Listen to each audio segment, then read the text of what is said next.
So I'm gonna put this on something, Smith. Yeah. Like the old Dayton public school. Yeah. Oh, that's hard, bro. Let's do it.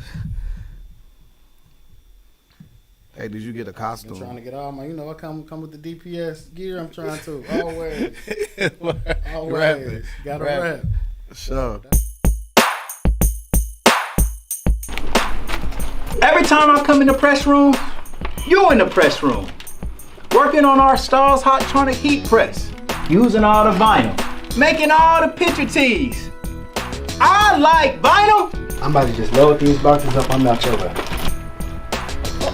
Man, you gotta be a crazy little brother to get fired on your day off. What you get caught stealing boxes for? Man, I didn't get caught stealing no boxes. He said he caught me though. You get our rent paid. Why don't you go in there and ask the girls real fast to see if they help us pay our rent? That don't sound like a bad plan at all. What's up, Pops? What's up, Smokey? I'm trying to set up a meeting with the girls, man.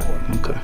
Y'all wanna help me and Craig pay our rent? Craig still owe me money from the last time he got me. He gotta learn a lesson. He shouldn't be stealing. Go ask him to tell that girl from last night to give him some money. What they said?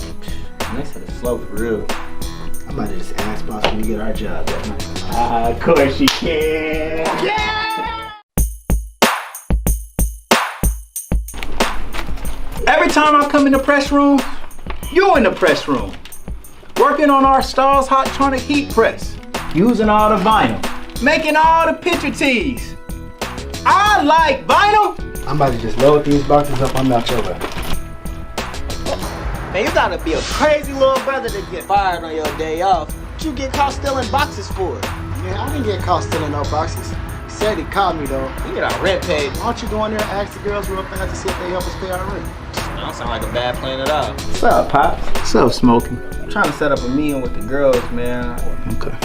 Y'all wanna help me and Craig pay our rent? Craig still owe me money from the last time he got me. He gotta learn a lesson. He shouldn't be stealing. Go ask him to tell that girl from last night to give him some money. What they said? They said it's slow for real. I'm about to just ask boss when we get our job that night. Of course you can. Yeah! Every time I come in the press room, you're in the press room. Working on our Stars Hot Tronic heat press. Using all the vinyl. Making all the picture tees. I like vinyl. I'm about to just load these boxes up on that shoulder. Man, you gotta be a crazy little brother to get fired on your day off. What you get caught stealing boxes for? Man, I didn't get caught stealing no boxes. He said he caught me though. You get our rent paid. Why don't you go in there and ask the girls real fast to see if they help us pay our rent? That don't sound like a bad plan at all. What's up, Pops? What's up, Smokey? I'm trying to set up a meeting with the girls, man. Okay. Y'all wanna help me and Craig pay our rent? Craig still owe me money from the last time he got me. He gotta learn a lesson. He shouldn't be stealing. Go ask him to tell that girl from last night to give him some money. What they said? They said it's slow for real. I'm about to just ask boss when we get our job that night. Of course you can. Yeah! Every time I come in the press room, you're in the press room. Working on our Stars Hot Tronic heat press. Using all the vinyl. Making all the picture tees. I like vinyl. I'm about to just load these boxes up. That's legend. Yeah. Y'all actually won an award, the Boss Mag 2009 Ohio Hip Hop Award. Y'all won for that media outlet thing. Man, I don't even know. Yeah. Like y'all won. He didn't even know he won it. What'd you say? Who was it? You won the Boss Magazine 2009 Ohio Hip Hop Award. Congratulations. That's legendary. That's legendary. It's on you. You live. Yeah. What's good? It's your boy Peanut, aka Dash Research. I got my man Stacking Smith. What's going on, you guys, man? We in the afternoon edition. You feel me? Sometimes we gotta break our whole little vibe, man, in order to get important, legendary people. You feel me? And then real major people, they dictate what time they can come on here, bro. They don't got time to. The freaks come out at night, Peanut. That's a bar. But the elected officials come out in the day. Respectfully. Respectfully. Big deal to real I spill from my grill. Yeah. He getting his bars up on the no. He trying to impress no. You know he is. I am, exactly. But, yes. But under, like, when Nove is around, you got to bring your best You feel me? because he could be a harsh critic on these weak lyrics that you got, Peanut. Listen, I got a story in there too. I'm telling you. Okay, you guys, man, like and subscribe to our YouTube channel. Man, we are this close, So man, close, man. to getting to 1,000 subscribers. So, man, it would be major, man, if today we could get to that 1,000. We need like 20 subscribers. Yep, 20 And of then them. 21 savage, man. And then we'll be at 1,000. So that will be our first little milestone check off, man, on our goal list. So like, subscribe, and ring the bell notification so you can get alerted every time that we make a new video. Man, we got tons of content on our YouTube page. We bringing in all the legends from the city, and then, man, we'll expand and bring in more people that you guys want to hear from. So make sure that you go and like and subscribe and ring the bell notifications on our YouTube channel and comment. If you're on Facebook, comment. If you're on YouTube, comment. And then we're going to read the comments at the end of the interview. Absolutely. Our sponsors is Shiekhs. They got the best breakfast in the city. Man, make sure that you go to Shiekhs, man. We absolutely love every platter they got. My favorite is the French toast turkey bacon platter, man. Go to Shiekhs for breakfast. Got the best breakfast in the city, man. I agree. And the people there are amazing, man. Show So dog.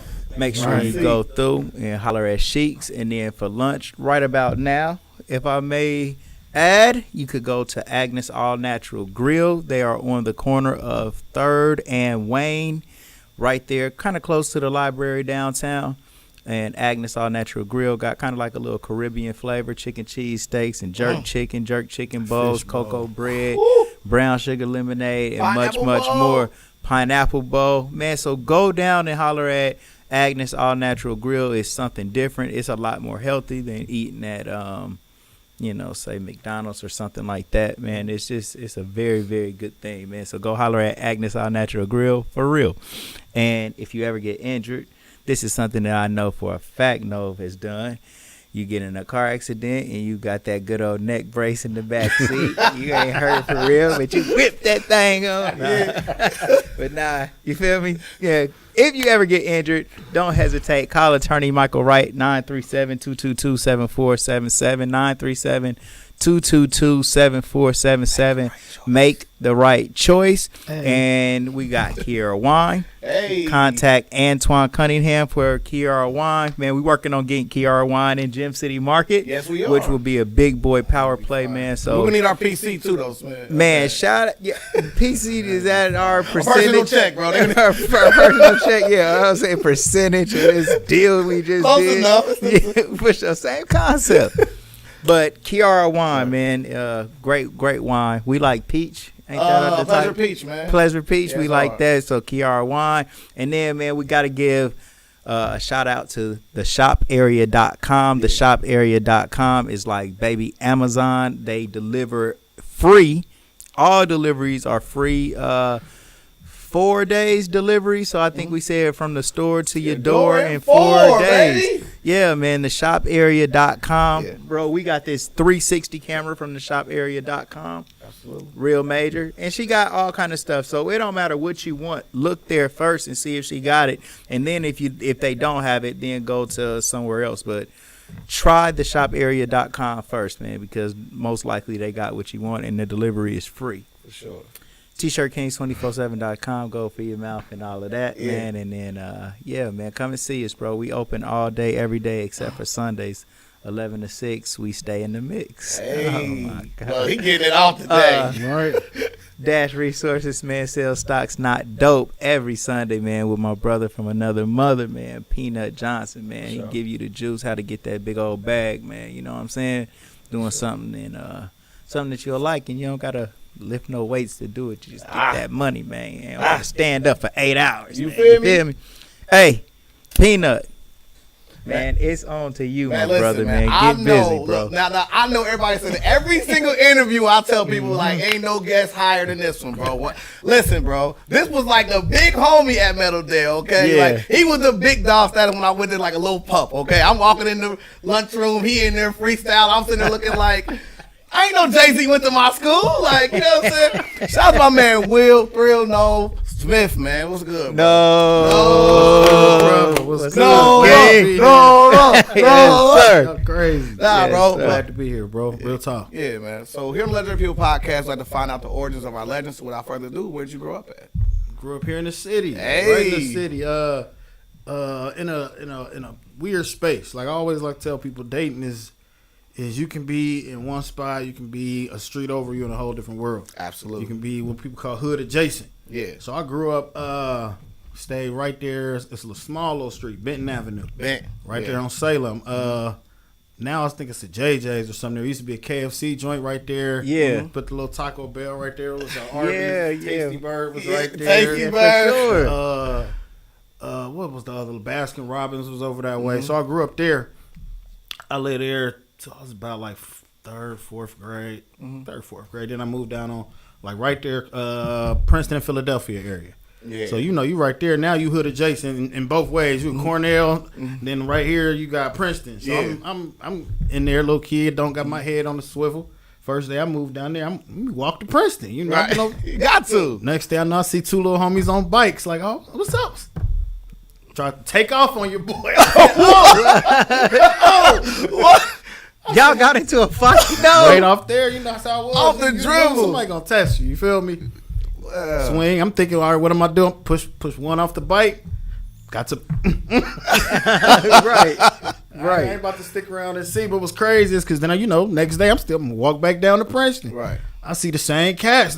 What's up? You trying to play ball? I'm like, Bro, y'all trying to jump me. I'm like, yeah. Yeah. But so that's just the way the city is. So I live there, but my mom, she worked for the city. So every day she got to get down there. She'll work like 8:00 in the morning. So we had to go to my uncle's to catch the bus. My uncle stayed right there, like by Lexington and Rosedale. Oh, wow. So we right there. My bus stop was right there at Miss Mary's. Shout out to Miss Mary was the spot over there.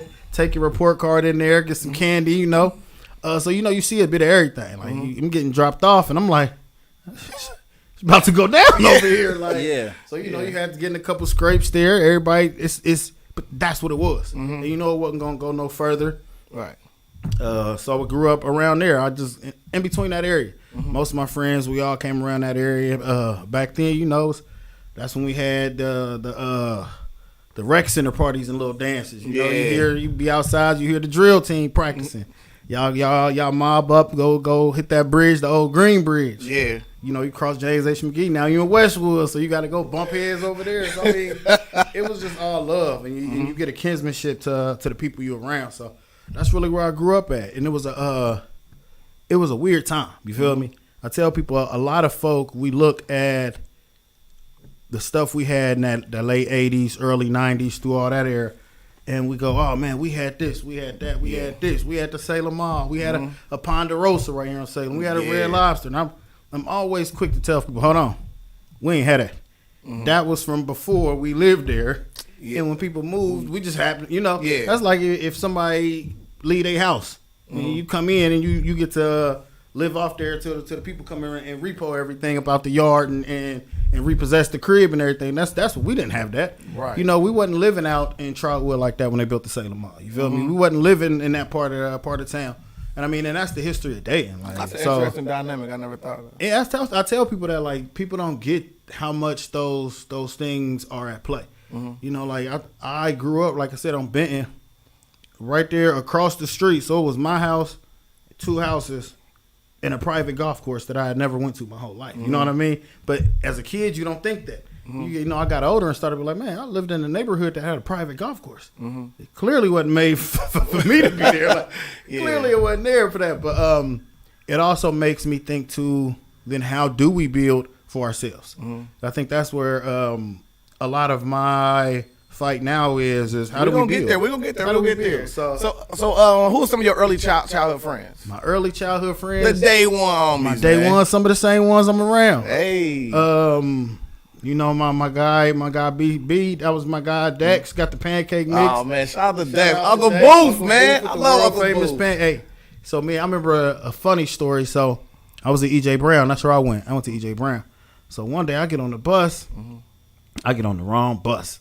I don't know how I done did it. I just hop on the bus. The cane, he opened the door. I get on it. B. Smith on there and done let me have it.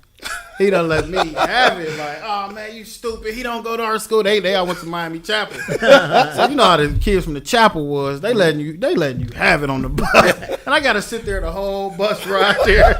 Right. The wrong place. On the wrong bus. Now I gotta get it from my mom because I'm super late and the bus wasn't stopping. Right. Like they took everybody they finished the route, went to Miami Chapel. I'm on the bus like, Yeah. like, hey, I gotta get to school. Once you get 3-4 stops away from yours, you might be like, damn, hold on. I don't even know where I'm at. Yeah, and I'm so not thinking about it. I'm like, I just get on the bus. A couple kids got on. I'm looking like, man, I don't know. Yeah. nobody on this bus. Yeah. Then I see people I do know, like, I don't even go to my school. But I mean, that's how too. We was off the porch a lot earlier than kids, right? You know what I mean? Oh yeah, absolutely. You had to make the mistakes. You know, I remember the first time I took the RTA down to Stivers for middle school. So, you know, I hop on the RTA. I'm live in Philadelphia, so I just hop on the 2. I get down there. On my way back, I done got on the bus again. I started looking around like, I don't know none of these streets. And what I did, I done hopped on the same bus. So I'm going further east. You know, if you came up on the west as a kid, you ain't know. Once I passed Stivers, I ain't know nothing was going on. Right. And I'm like 7th grade, so I'm 12. So I called my mom. Payphone, back in the payphone days. Yeah. I'm like, hey, I don't know where I'm at. I just got off the bus. I think I got on the wrong way. You know, nowadays somebody might have, let me go get my child. They done got lost. She said, where you at? I said, you see the bus stop? Yeah. She said, cross the street. Get on it. Catch on the next one to come back. Like, Yeah. how you gonna learn? Like, Yeah. but that's how it was. Went across the street, figured that one out. Learn the transfer game on your own and stuff. Yeah. So, but yeah, I went to E.J. Brown first, then Stivers, then the Dale. Right. So I mean, who else? It was I remember my man John Nichols. That was my guy. Who else from E.J. Brown? Daryl Daughtery was my guy. You had your E.J. Brown folk. Then I remember you had your Little League folk. You know, back then everybody played baseball. Little League. Everybody. You had Westwood, so I had Mook, my man Jock, all them over there. Young Q Mills is over there, Westwood. Shout out to Mr. Hoskins. Mr. Hoskins, legendary OG over there. Yeah. Jeff. Wolf. Jeff Hoskins. Wolf. Then Princeton had a team. I remember my guy Nashawn Goddard was on our squad. Yeah. Glad he went into football. He was not for baseball. Not for baseball. Shout out My man, Sean, my cousin. bro. My cousin was on our baseball squad. We didn't even know we was cousins. Lacey was my cousin. You know, shout out to Scrap. We ain't know we had a baseball game. He the second baseman, I'm the shortstop. We look on the side. Our moms over there talking to each other. Like I'm like, hey, that's how you found UFM. Then First Dayton had a little league. So I mean, everybody played. I played for Corinthian Baptist Church. And you knew your sponsor. Yeah. I played for Shiloh. You played at H&H Roberts. Bowman, Weiler Welding. Like you knew the companies because they was on everybody's team. You get older and be like, I never knew that building was there, but I been knew the name. But, so I mean, it was a lot of the same people that I knew from back then. I'm still around now. Like you know, even it was when you talking about the sponsors of the show. Short. Yeah, Short Dog. My guy. Yeah, at the deal. Big went to middle school together.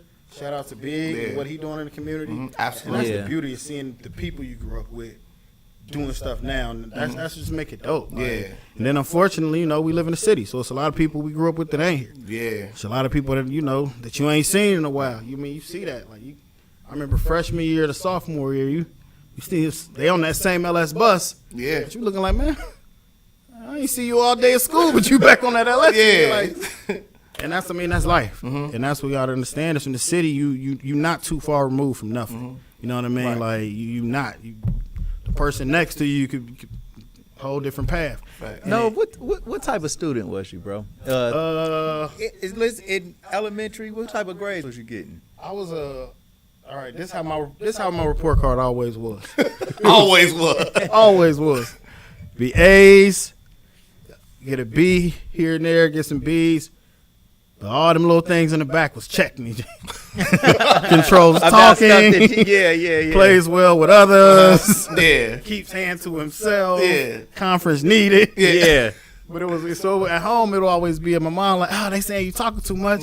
my dad would be like, man, it say he got an 8 on it. Like, Yeah. right.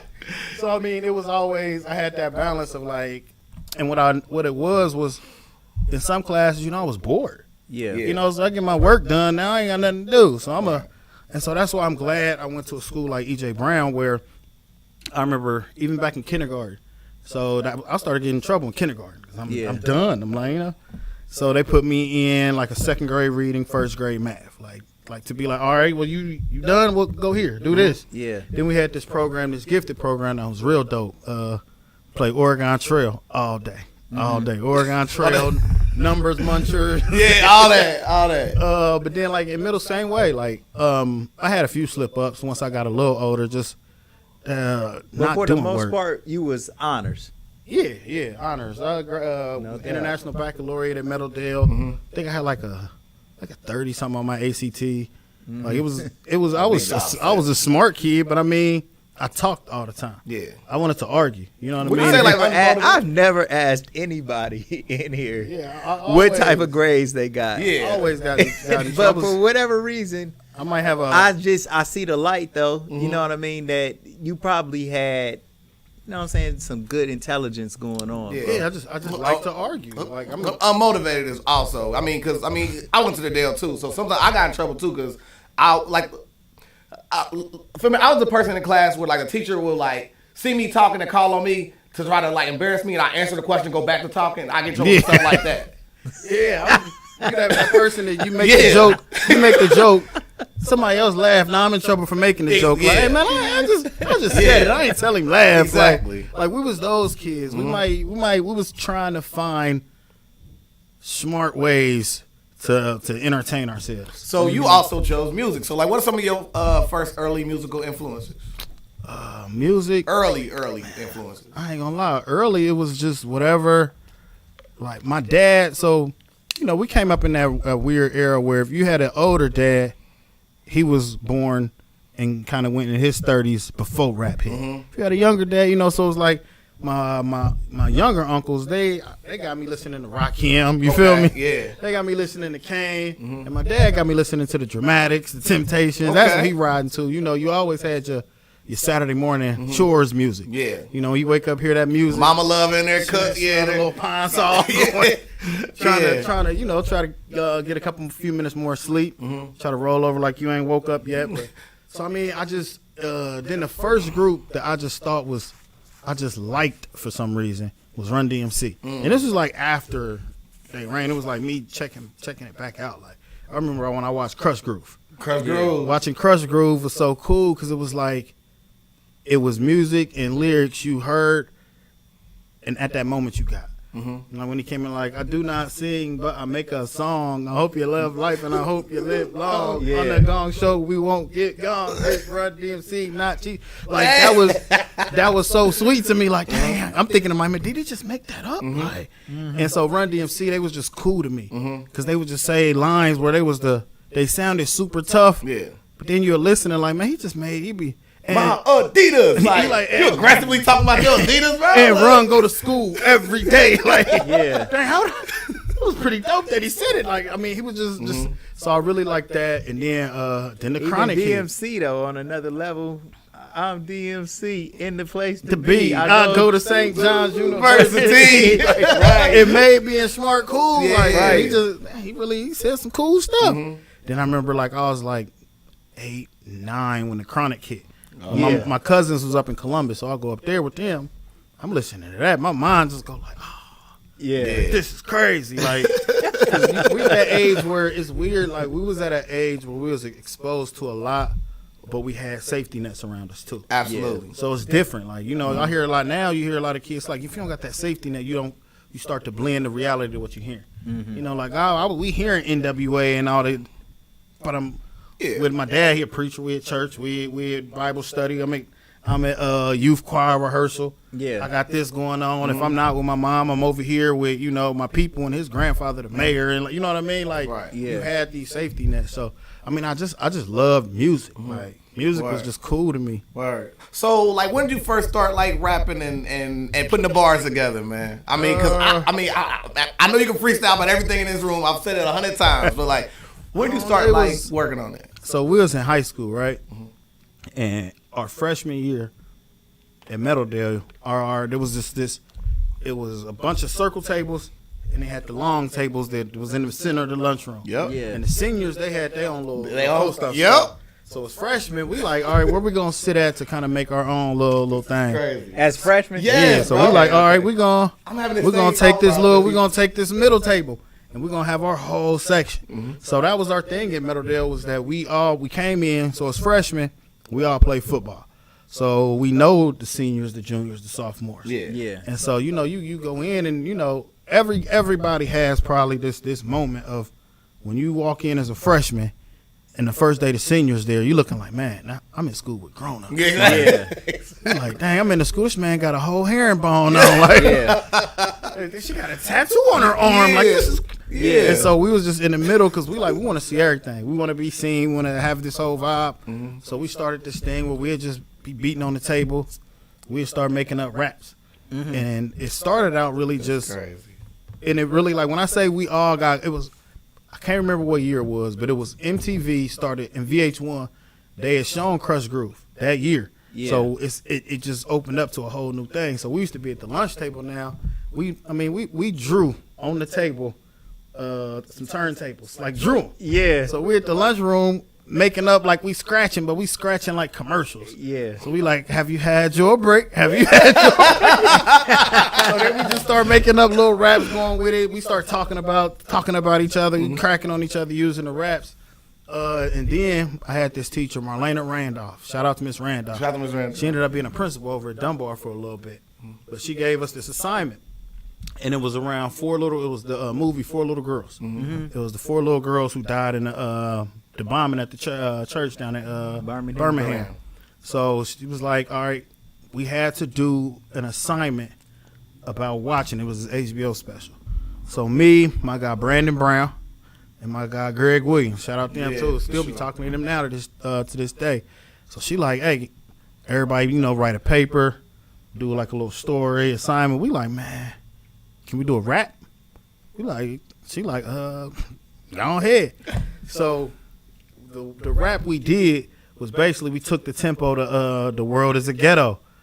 What we see every day. Yeah. And so we did a rap about the 4 little girls. Like, it was like 4 little girls, they lost their lives, they were sacrificed for equal rights. Like, it was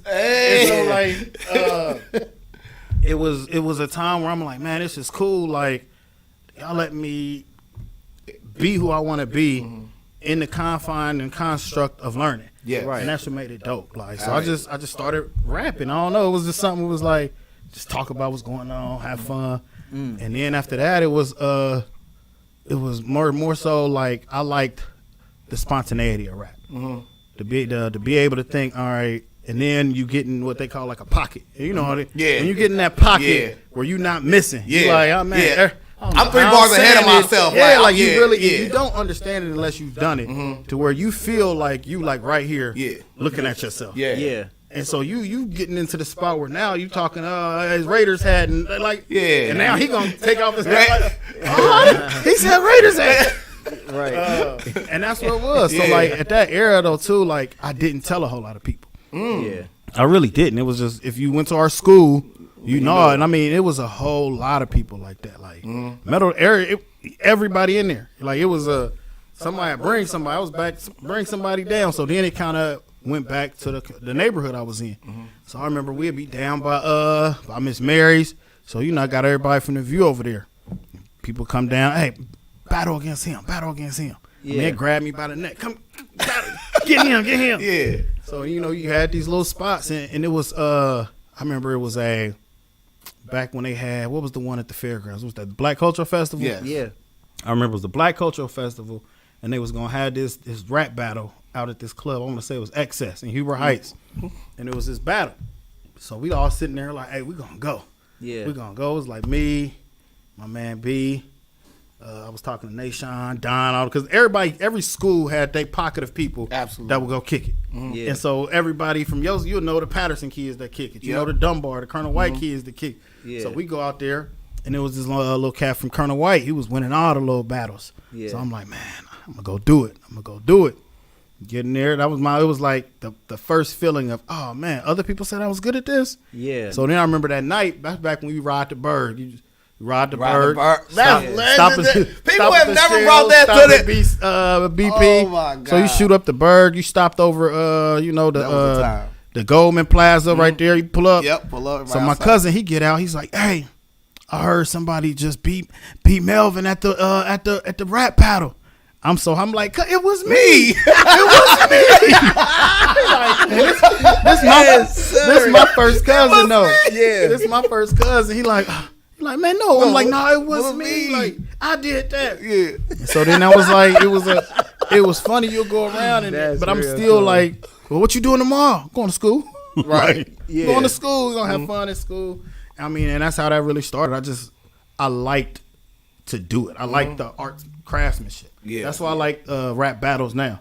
I like the craftsmanship. Smear don't like rap. I like it. Wait. Smear said there's no reason to battle rap no more. Like it's really like Now, no reason. No, I'll I say did. this. I did not. Yeah, he say did. What I don't like is when it's not creative no more. Right. When it's not Right. creative. No, Some people creative. No, Like, because you it's have like- one person who has a style, and you'll see 20 rappers imitating that same thing. style. Yeah. And then the whole thing with me is that when I came from battle, when I came up, it was really freestyle. we're gonna throw a beat on. We might freestyle.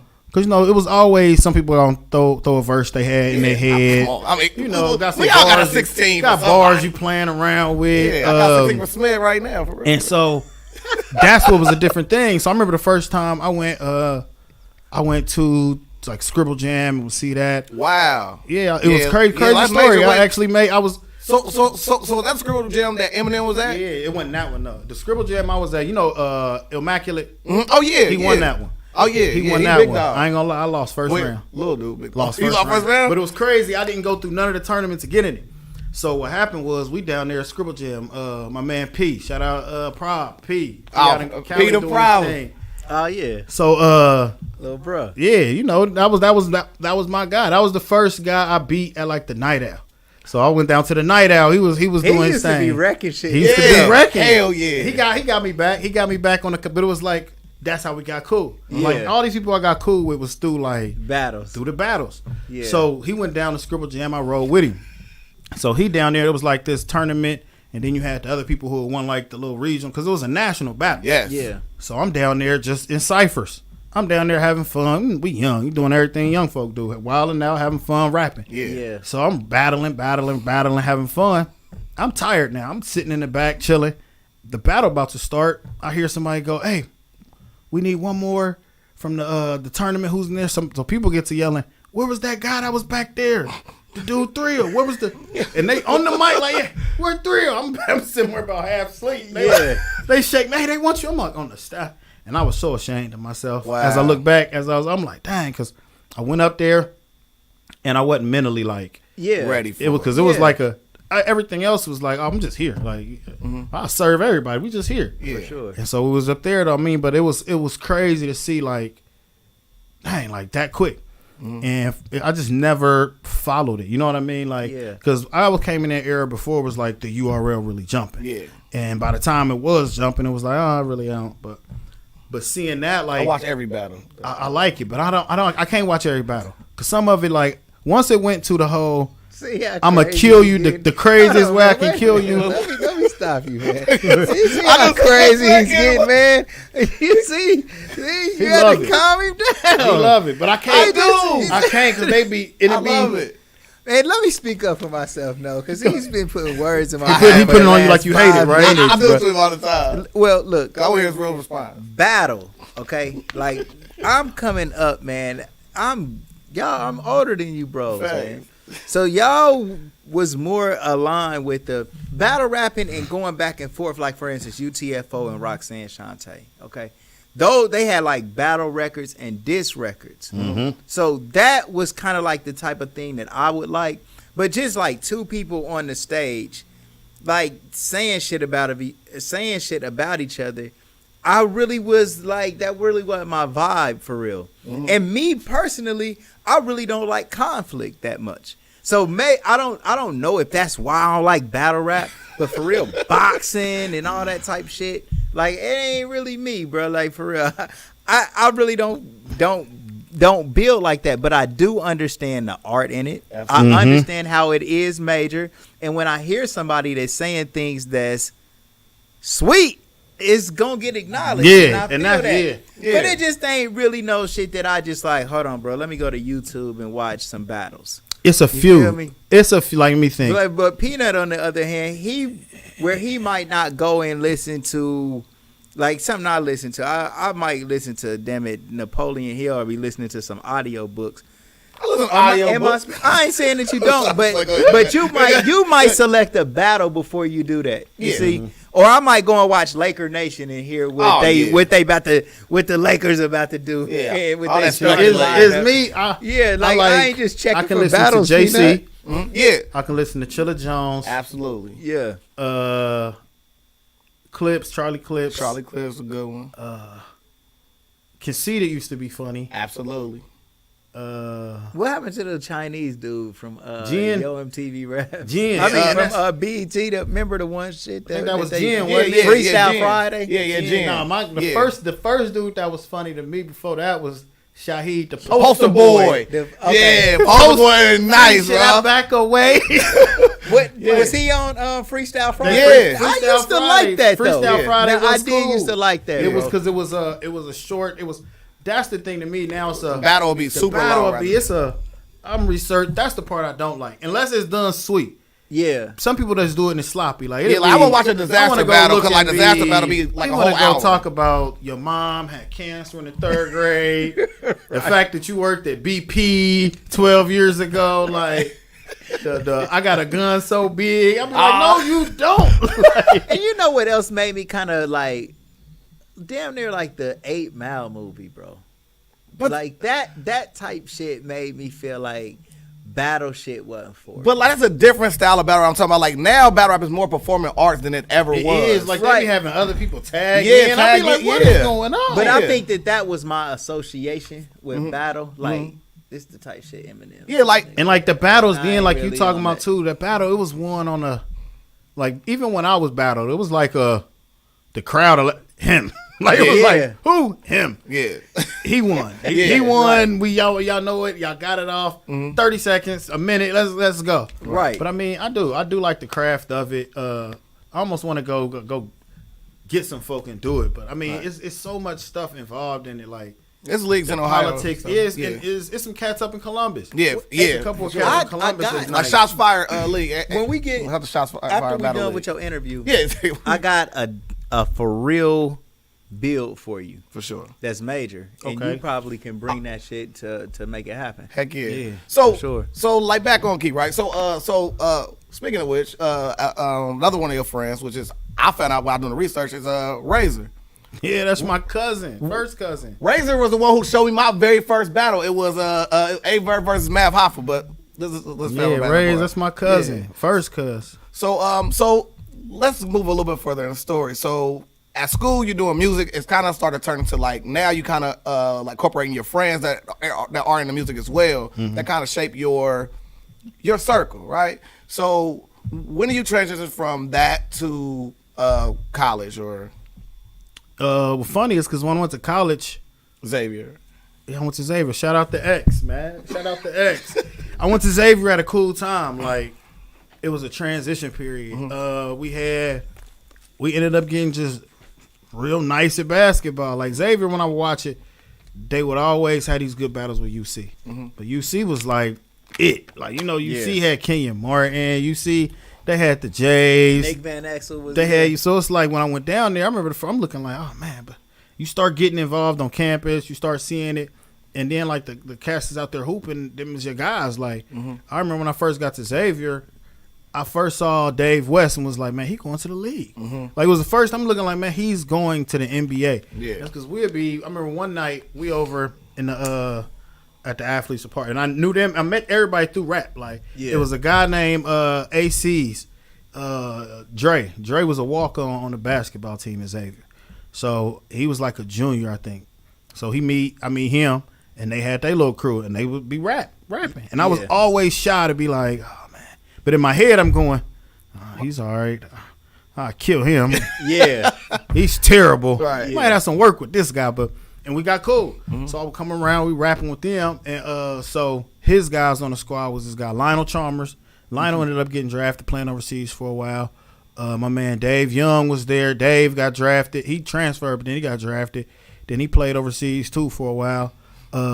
It was this white dude, Kevin Fry. Kevin Fry always had the meanest dunks. Like, white guy come bang on you, Punch on you. So but we'd sit around, we just kicking it, watch TV, walking.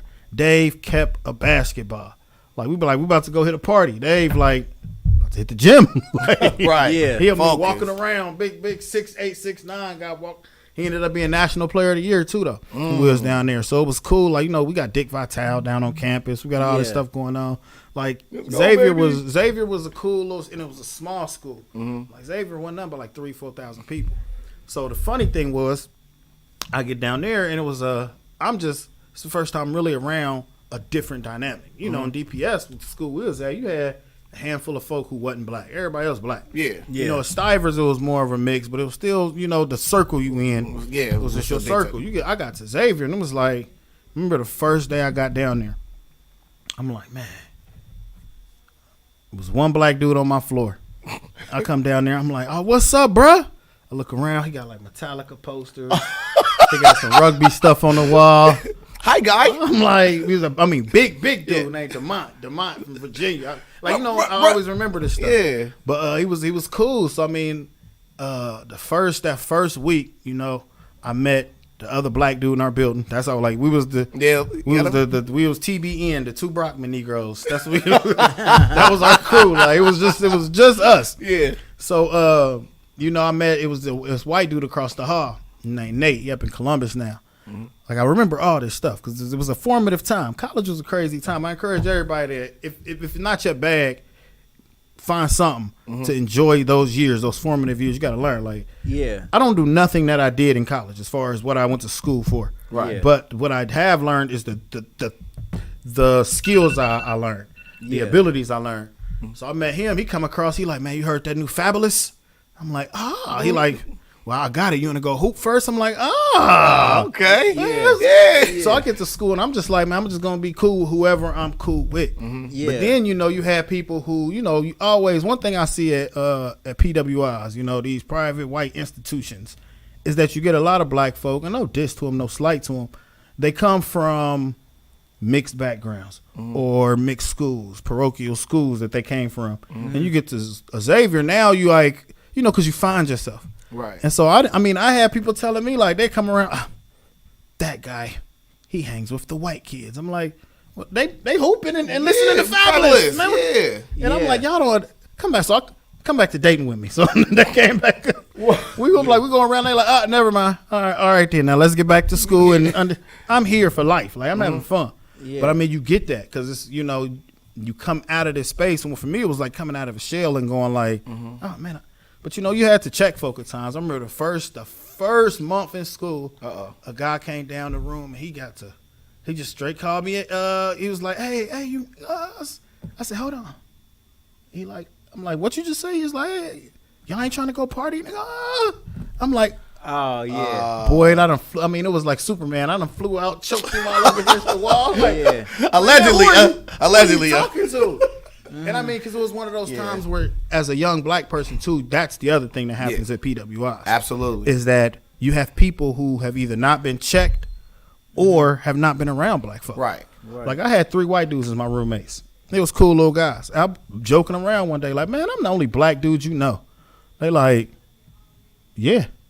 And it hit me like, dang, like. That's crazy. So you really never have met black people. One dude told me, he said, man, the guys that worked the cafeteria in my high school, wow. And you realize, like, as black people, even if you grew up in the hood, you still at some point you see a white person. Absolutely. If it's not a police officer, somebody at the bank, your teacher, you see them. You can grow up white in America and not see black folk. And when you don't see them, you can't see them as in their humanity. Right. And so I'm sitting there like, man. So I had to ask myself, and I asked him, I was like, so if I would have been a jerk to you, legitimately the first black person you met would have been a jerk and could have framed your whole mentality around how you see black folk. Wow.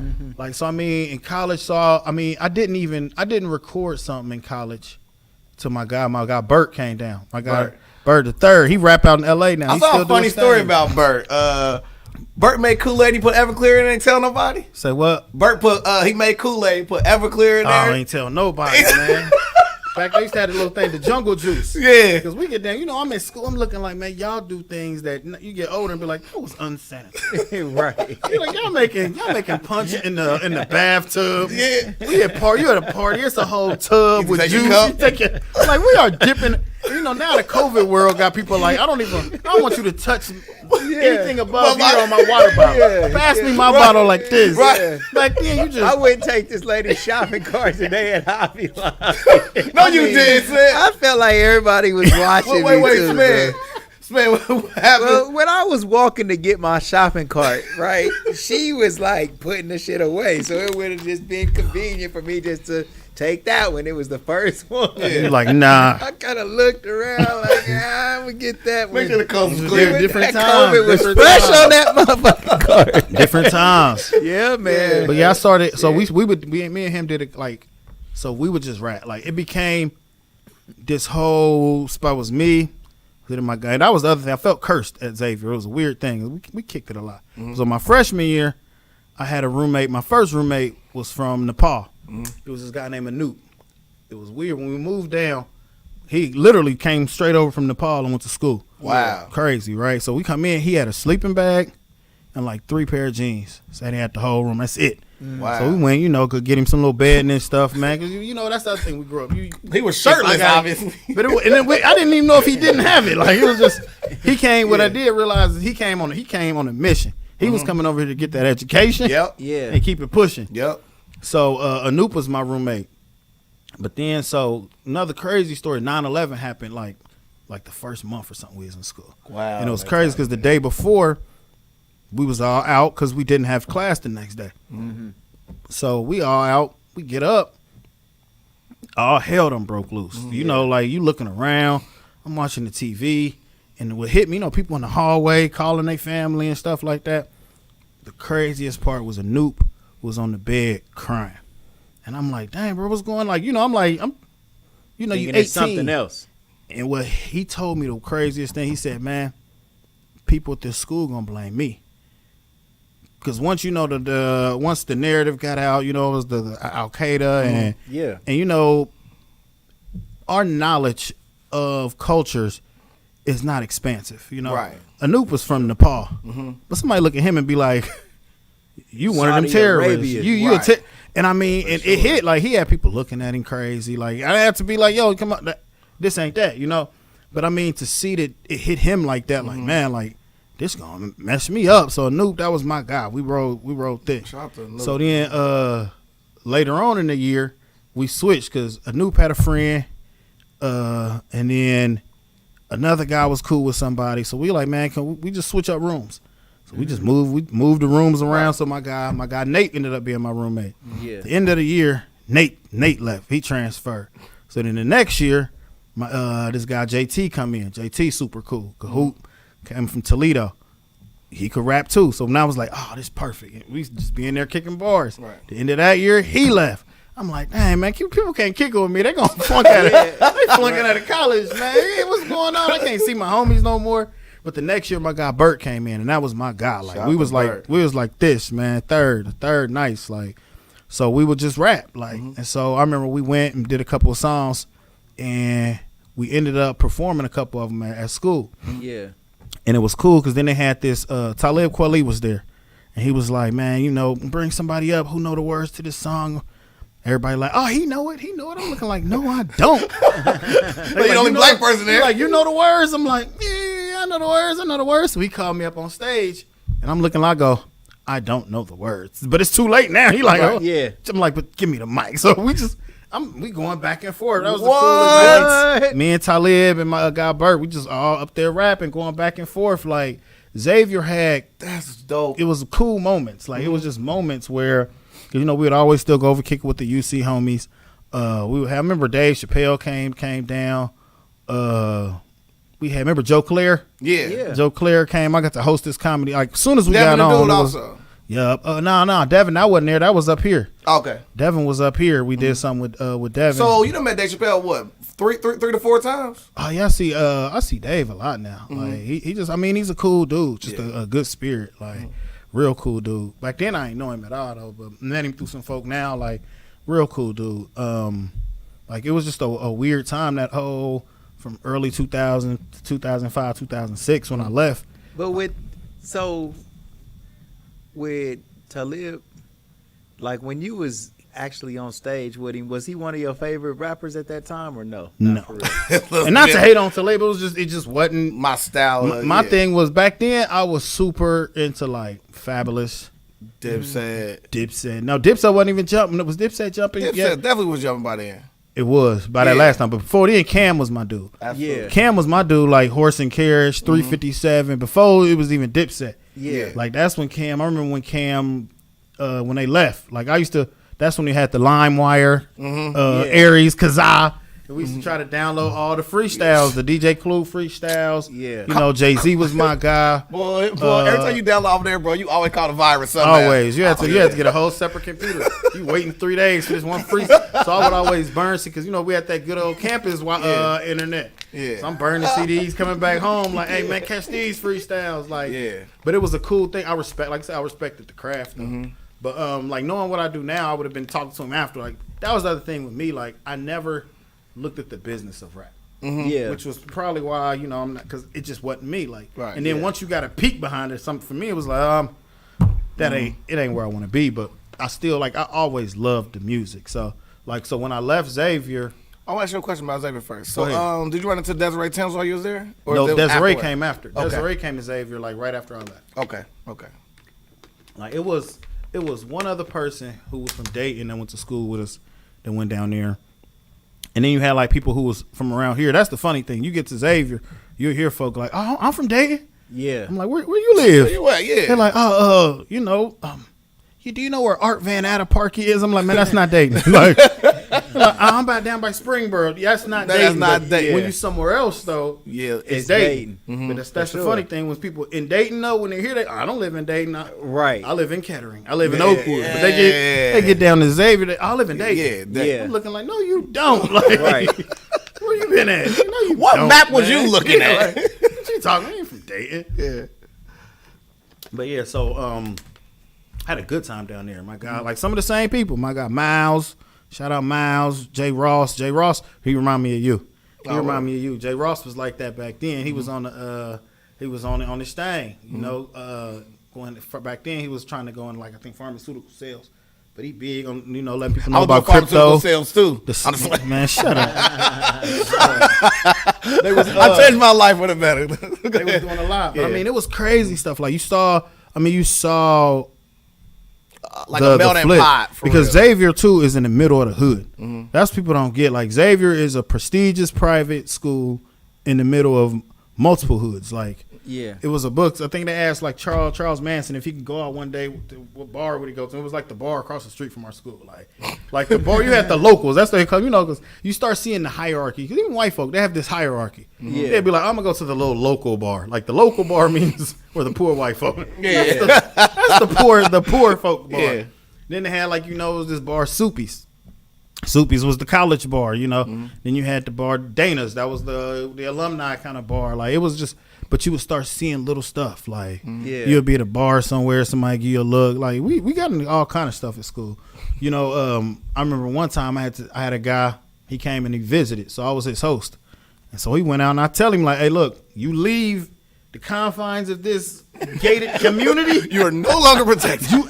You're not at Xavier no more, dog. Like that's the thing. If you lived off campus, you lived in the neighborhoods. Man, he came back in the room. It reminded me of you remember the episode of Family Matters when the little gang came into the Rachel's place and trashed it, and then Carl like, now we gotta let them know that they can't get away with this. And Eddie come in there all beat up. And he like, they can.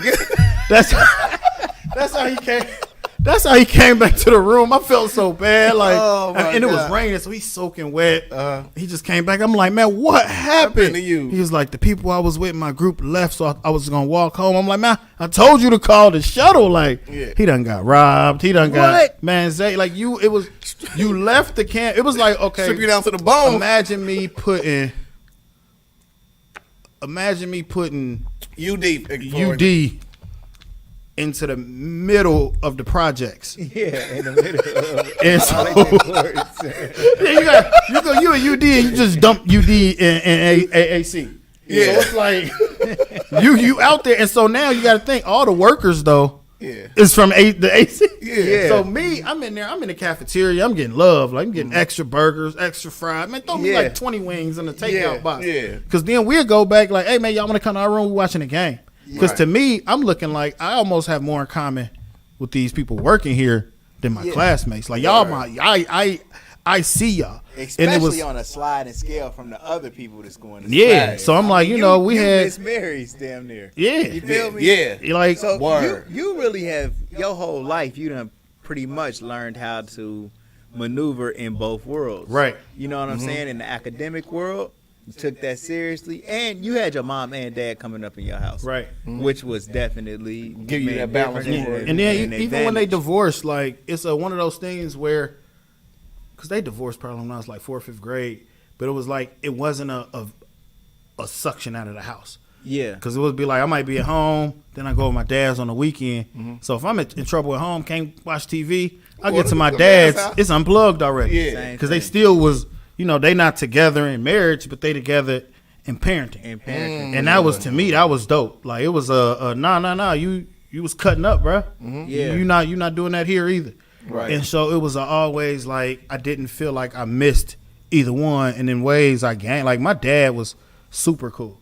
Like he was serious on you being who you are, being respectful, being, you know, like growing up, I couldn't even be like, man, that he lying on me, Dad. He'd be like, he telling a story on you. Like, Wow. I can't even say. He like, he told you.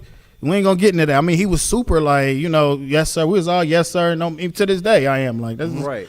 But we did like I always had to understand a structure, and I mean, at times you gonna go way out, but you got that structure to be like, all right. And when you out there, you know you out there, like, Right. Yeah. And that's the thing too, is when you know you have those things.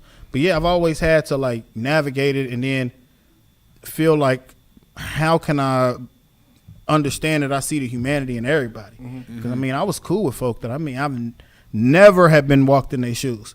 Like my roommates, it was another funny story. I went to the Black Expo in Indianapolis. Black Expo. So one of my roommates lived in Indianapolis. So he was telling me like, yeah, I'm gonna be out there for Black Expo in the summer.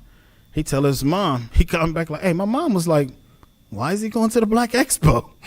She didn't even recognize like cause he black. Like she like, oh, I didn't know he was black. And it was like like all right, like cool, like, but we always walk through that. Like I mean, the people and it made it cool. But then I would see sometimes how other people like, and I would have to stand up because, you know, say the guy who works on the grill, we'd be like, we're going to this party, man. You trying to come? They get at the party and some white guy be, the pizza man. I'm like, nah. You know, that ain't his name. You feel me? Yeah, burger dude. Nah, that ain't. And because too, it's like folk would look at that, and so that was a weird thing. Another thing is though, I played rugby in school. Yeah, at Xavier, played rugby. That's crazy. Just got into it. Like I was, we was out, and it was time when some folk tried to start some stuff. So we sitting there, and the guys who had jumped into it happened to be the captain of the rugby team. And so he like, man, hey, y'all hilarious. Y'all want to come play rugby? I'm like, man, no. Like, no, I don't want to come play rugby. Like, but then, you know, he asked me a couple more times. So I'm like, bet I'll go. So with rugby, it's crazy because you would practice, and the rugby shorts was tiny shorts. Like, you know, the young homies today be comfortable in rugby shorts. They wear it anyway. But like, so rugby is a real traditional type thing. Like, it's weird. They got all these traditions and stuff. So one of them would be like, we'd go to practice and we'd go eat, but you couldn't change before you went to eat. And also, I mean, it'd be raining. We tackling each other, muddy, in these little tiny shorts. and I'm starving. They like, let's go to eat. I'm like, I'm about to Not go gonna change. change. No, you're not. Like, Yeah. and I'm like, in my mind, I'm like, man, who are you? But it's like part of it's that when in Rome. Yeah. In a good way. Like, you're not Yeah. trying to pressure me. It's almost a brotherhood kind of thing. Yeah. So it was just cool. Like, I liked it. I remember I first got the snot knocked out of me. Like, Wow. 'cause it's a whole different thing. I scored my very first time scoring. I dove. I'm like, smacked the ball down, got up like, Yeah. next play. Somebody blindside me. They're Like, like, oh, you want to show out? yeah, they like, ugh. I'm like, oh man, this crazy. But it was cool. Like, it was a cool time.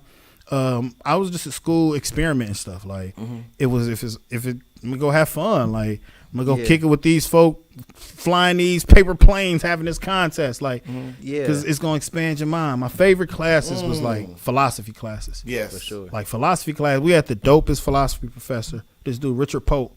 His whole thing in class was like, and it molded me more into how I was. Because I always liked to bicker, but it was never a bad bicker in there. Like, even our test and our finals was, he gave you a blue book, gave you a prompt, and you had to write it. It wasn't as long as you could prove your argument, you good. And that's how I was in school, like class. Like, I could be like, man, Smedge, you sound stupid. And you might look at the professor like, he can't. And he'll just sit there and look like, well, Will, why does he sound stupid? So now I'm like, oh, Yeah, I love this. let me tear him out the frame. Yeah. Because you got people's mindsets who have never been in spaces. So they'll say stuff and you're like, oh, whoa. let me correct you, big dog. That was cool. And then, having that freedom. It's a weird freedom when you get down there to where you like fresh from being right out of school to you better wake up and get to class. Right. Better go ahead and knock this out. So like, it was college really smart. framed exactly who you are. It like, framed the thinking, like the thinking of how do you learn. I mean, we all can learn, but it's how do you learn? How do you apply it? How do you assess things? Do you think outside of your box? Are you able to take in other points and perspectives without letting it change you, but still kind of see what it is? See if you want to. It's that power of discernment that you got to have. That's what I really got out of school, was that, because it was a Jesuit school. So, you got your religion courses. You had to do different stuff. I took a golf course. That was dope, too. I found out I was like the only the non-athlete in the golf course. Well, wait, that's a bar because a golf course is a golf. All right, whatever. All right, cool. Yeah, that was sweet, right? Of course. That's a bar, man. That was hard. So, it was cool. Like, I love school. Like, I really did. I loved being in school. My bad, but man, I'm embarrassed because it took me about a couple of minutes to get this. I was like, So then so I left Xavier and golf course. that's where came back to the city, and that's when that's when we got to putting some music out. So, like, what was your major in college? Started out computer science. Realized that is not. It wasn't. It was Tapping on keys just ain't gonna be the thing. what happened was, and it happened to a lot of people at that time. That was what you was told to go into. Yeah. Was IT. Yeah, go into computer science. Yeah, 'Cause .com when era. It was that, right. But when I got in there, it was like, one, it was super hard. But I mean, I liked it. It was coding and stuff like that was super dope though. But I just didn't like it. And then I moved over to business information systems. So I was then in the school of business. By my senior year, I really didn't like that either, really. But it was like, man, I'm not about to stay here another 2 years. Don't try to change this up. So I finished. So I ended up getting my bachelor's in business information systems. Okay. So, to me, because like my son is about to be, he's a senior. He's already got all his credits done, so he's waiting on time to be done. And I'm trying to navigate the reason why, because I'm not trying to waste money on going to college, but it sounds like it's going to be a part where it's like the filling out process of what he really want to do. How important do you think that is for a kid that's about to go to college to go there, figure out stuff, take some classes that maybe you wouldn't like? I think it's all about understanding what all's out there. And if you have it, like, especially if you can get to the point where you're not paying. That's the thing. If you can get to school without paying, man, go enjoy just being around different people, different cultures, different. Now, if you're about to rack up tons of debt, now you got to think of, okay, what's my ROI going to be? You feel me? Because that's what you really got to do. If you're paying, so what is your return on this investment you're making? Like, yes, okay, if you want to go be a doctor, well, you got to go that route. You know what I mean? If there's certain things that you need that accreditation for, but I mean, if you're just trying to go, ain't no. You don't want to put yourself behind the 8 ball, and that's what a lot of folk don't realize is that, you know, you can do it in different ways too. You can go get an apprenticeship program, get into the trades, and some of these trades will pay for your associate's degree. Then they'll pay for you to go. You know what I mean? If people really want you, they'll pay for you to go to school. So I mean, I never would tell somebody don't go, but I would never also tell somebody go by any means necessary. Yeah. That it's the only path that you can get there. I mean, like, it was one of the janitors there. He was the coolest dude. He used to come through, throw me extra little carpet freshener. Okay. Because he'd come in and he was going to school. Because, you know, he like, if you worked for the school, you can go to classes in there. Yeah. And so, I mean, he was smart. He was like, man, I'm going to be a janitor over here, knock these classes out. Then my kid can get in while I'm here too, because he's my son. So he had a plan, like, I'm going to work at this school for these 6 years, for these 2 to get me through, and then the next, so my son can go. Wow. And that's dope. Like, so I mean, I let him come in. He'd be typing his paper on my computer, because that's how I saw that as, like, we are people. And like, I mean, he was talking to me one day. He was like, man, I gotta go do. You ain't gotta go home and here, bro. Like, and so it's always, like I said, it's different ways to skin a cat. You feel me? And so it's all about us as a community showing kids don't cancel us, what's out there. You feel me? Right? But, about skinning a cat. Yeah. Right? And don't cancel us, Peter. We ain't say that. They don't get it. But that's what it really is to me. Is like giving people that opportunity to see what's out there. Okay, so after college, you know what I'm saying? Like, mom's happy that you graduated, of course. Dad, you know what I'm saying? What's the next thing you do when you come back? Do music. Okay. I did music. Shout out to Mark Logan. Shout out to so back then it was me. It was DJ Spare Change. That's when I met, like, around that time. So I was doing it in the midst of, like, my senior year. And that's when I did, like, the Animal House mixtape. Animal House mixtape. Both of them. So, like, I mean, I used to see Smed in there. I mean, we had the what was the battle that was in the boxing ring? That was dope. We never did it again. It was somewhere. It was at the 801. 801 Union Hall. Oh, throwback days. Like, so I would do that. Nike did the little pictures for me. He wasn't on the odd battle. No. It was Lil Urban Blackjack. Lil Urban Blackjack. Like Every time I hear 801, you know the story I think about. He thinks my favorite story is Smith. At Mike. Bro, we gotta get Mike Payne on here. Mike Peasy, get him Mike Payne. Yeah, just with nostalgia for it. That's what I was doing. Him and Lil Herb was like, I think they was beefing over some girl that they probably both talked to. But that was funny. Salute to Sven. Salute to like, so I was just, it was a cool music culture back then. Like, you had the Night Owl. Then it was a spot called, what was it? Elbows. Elbows, yeah. Elbows is right over there where the Neon Theater is, for folk who wasn't hip. Elbows was like, it was the training ground for cats. Like, you might be in there. P the MC. I met Bragg through there. Like, that was another one where somebody called. So it was my man Meat Man. So Meat Man, I see Meat Man. Somebody like, man, I got somebody want to battle you, and somebody want to. So Meat Man come like, man, he getting calls on both sides because somebody was trying to get Bragg to battle me.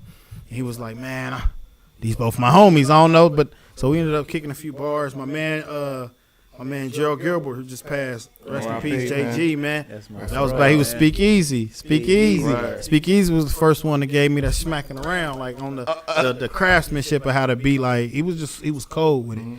So Speak was hard, bro. He was. So we'd just be around doing music. I did a couple little mixtapes.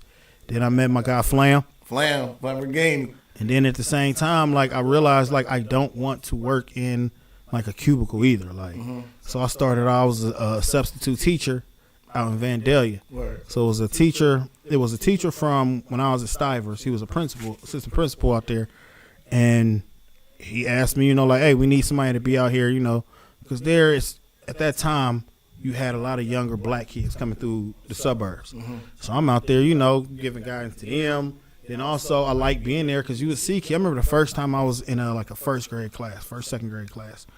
And I had a little kid come in, little white girl. She goes, and goes out in the hallway. She's go, guys, we got a black teacher. We got a black teacher. And the whole little class come in and looking like. This Vandalia? Yes, in Vandalia. So I'm like, yeah, y'all come sit down. They like, man, we've never had a black teacher. So I'm just talking to them. I'm letting them, because my thing is, a lot of people don't know unless they see Exactly. that. And then, I would go. So I taught mostly, I was in like the middle school. So I was basically like an in-school person. Yeah. So like every day somebody having something, he would, because he was like, look, I need you around. Yeah. Whatever you need to do, we need you up in here. And it was cool. Based on what? Based on the fact that, one, you didn't have a lot of diversity in staffs. So if I was at a school outside, like a couple people, I might be the only black person in that school. Did he come with that? Did he was up front and said, Yeah, I need he you kept in here it. He kept it for G us I to with be me. respect diverse. that. He kept it G. He was like, it's kids up in here that need to see that. Yeah. And he knew me from church, and he knew that, like, I told him, like, I need to do some work. I need to work, but I don't want to try to go work here. Like, that was the stubbornness in me. Like, if I could go do it all again, I would have just got out and used my degree. I've always been a stubborn person. Would you consider that your legendary mistake in a sense? I mean, like, even though you made it to where you at, would you consider it that? No, I would say it was just a legendary turn. You know what I mean? It's just where I turned, and I might end up somewhere else. Like, but because what it did still was me being there. That time I spent there made me see the needs in educational systems. Yeah. It made me see the need of seeing how a kid would come in and be like, Mr. Smith, can I talk to you? Right. I got this going on. How can you help me do this? I had a kid one time, it was a girl, in 7th, 8th grade. So she come in, I noticed I didn't see her all the time. So one time I saw her for like 2-3 days. I was like, man, look at you 3 days straight up in the school. So she giggling a little bit. She come to school a couple months. I said, man, you done made it a week. Right. A week, man, look at you. So she gets to down there crying though now. And I'm like, what's going on? She was like, man, don't nobody notice that, and she stayed like right across from the school. But she was like, I don't stay with my mom. My grandma got a lot of things going on. And she didn't like my dad. So they don't believe in me. And you know what I mean? Like you don't realize where people are coming to school from. When you're not seeing it, you thinking, and you think people you go to school and you learn. Well, you can't go to school and learn if you're coming from an environment that's making it hard. Like everybody don't have that oomph to be like, look, block out everything, I'm gonna get here. And so like just me saying to her, like, you here for a week, like to notice somebody, so they can be seen. So just it made me realize, like, man, I like the system. I started seeing what teachers go through. I started seeing what administrators go through. I started seeing that. That was my question. I was gonna ask, how was the structure of the structure? I liked. There's one thing that I didn't like, and I've seen it in multiple places, and is that I became, for some folk,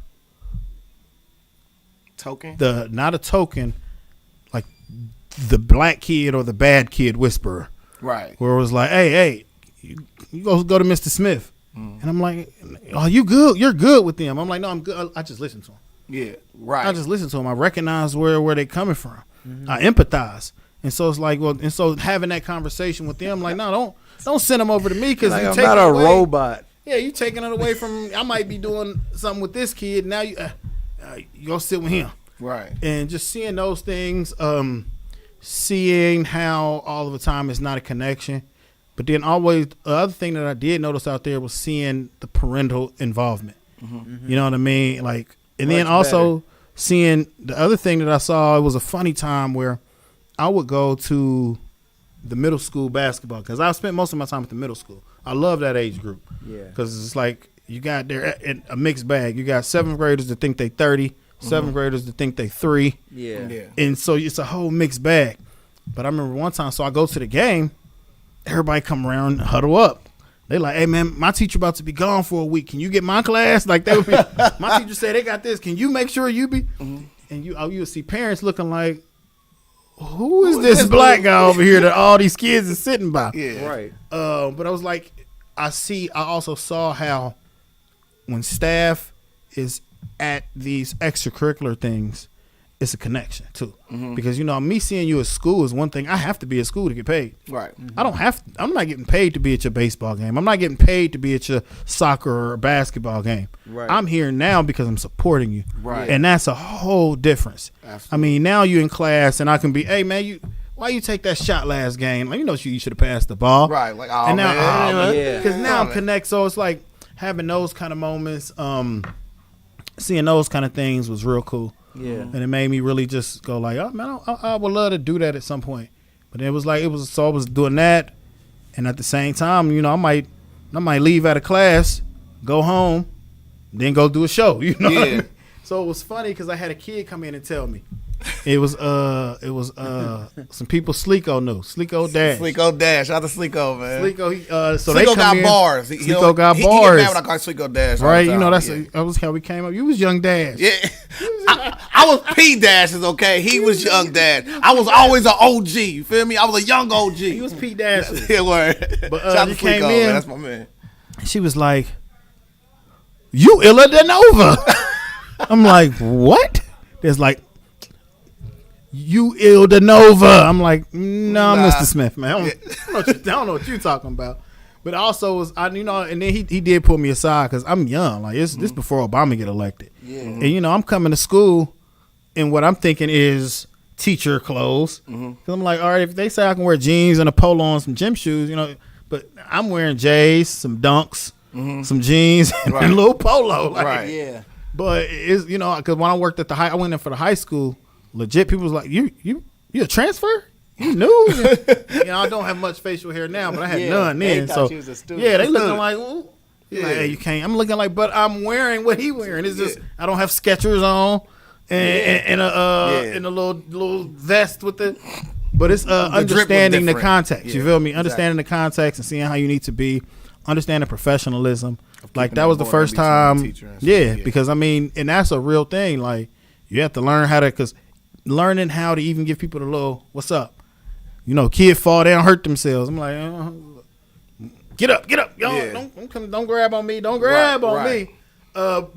But be doing it because even though you know it's innocent, someone else may be trying to do it for different reasons. Such as all these female teachers that keep popping up on the news. I mean, you see a lot. I mean, I saw stuff like that in different schools. Like, man, Wait, you personally seen? Oh no, not to that level. But I saw people say I've seen inappropriate things be said, just in different contexts. From I've worked around folk with kids, and that's something I never would let it go unchecked either. Like, Absolutely nah, not. Because in my mind, I'm also like, in my head, I'm always thinking like, you are.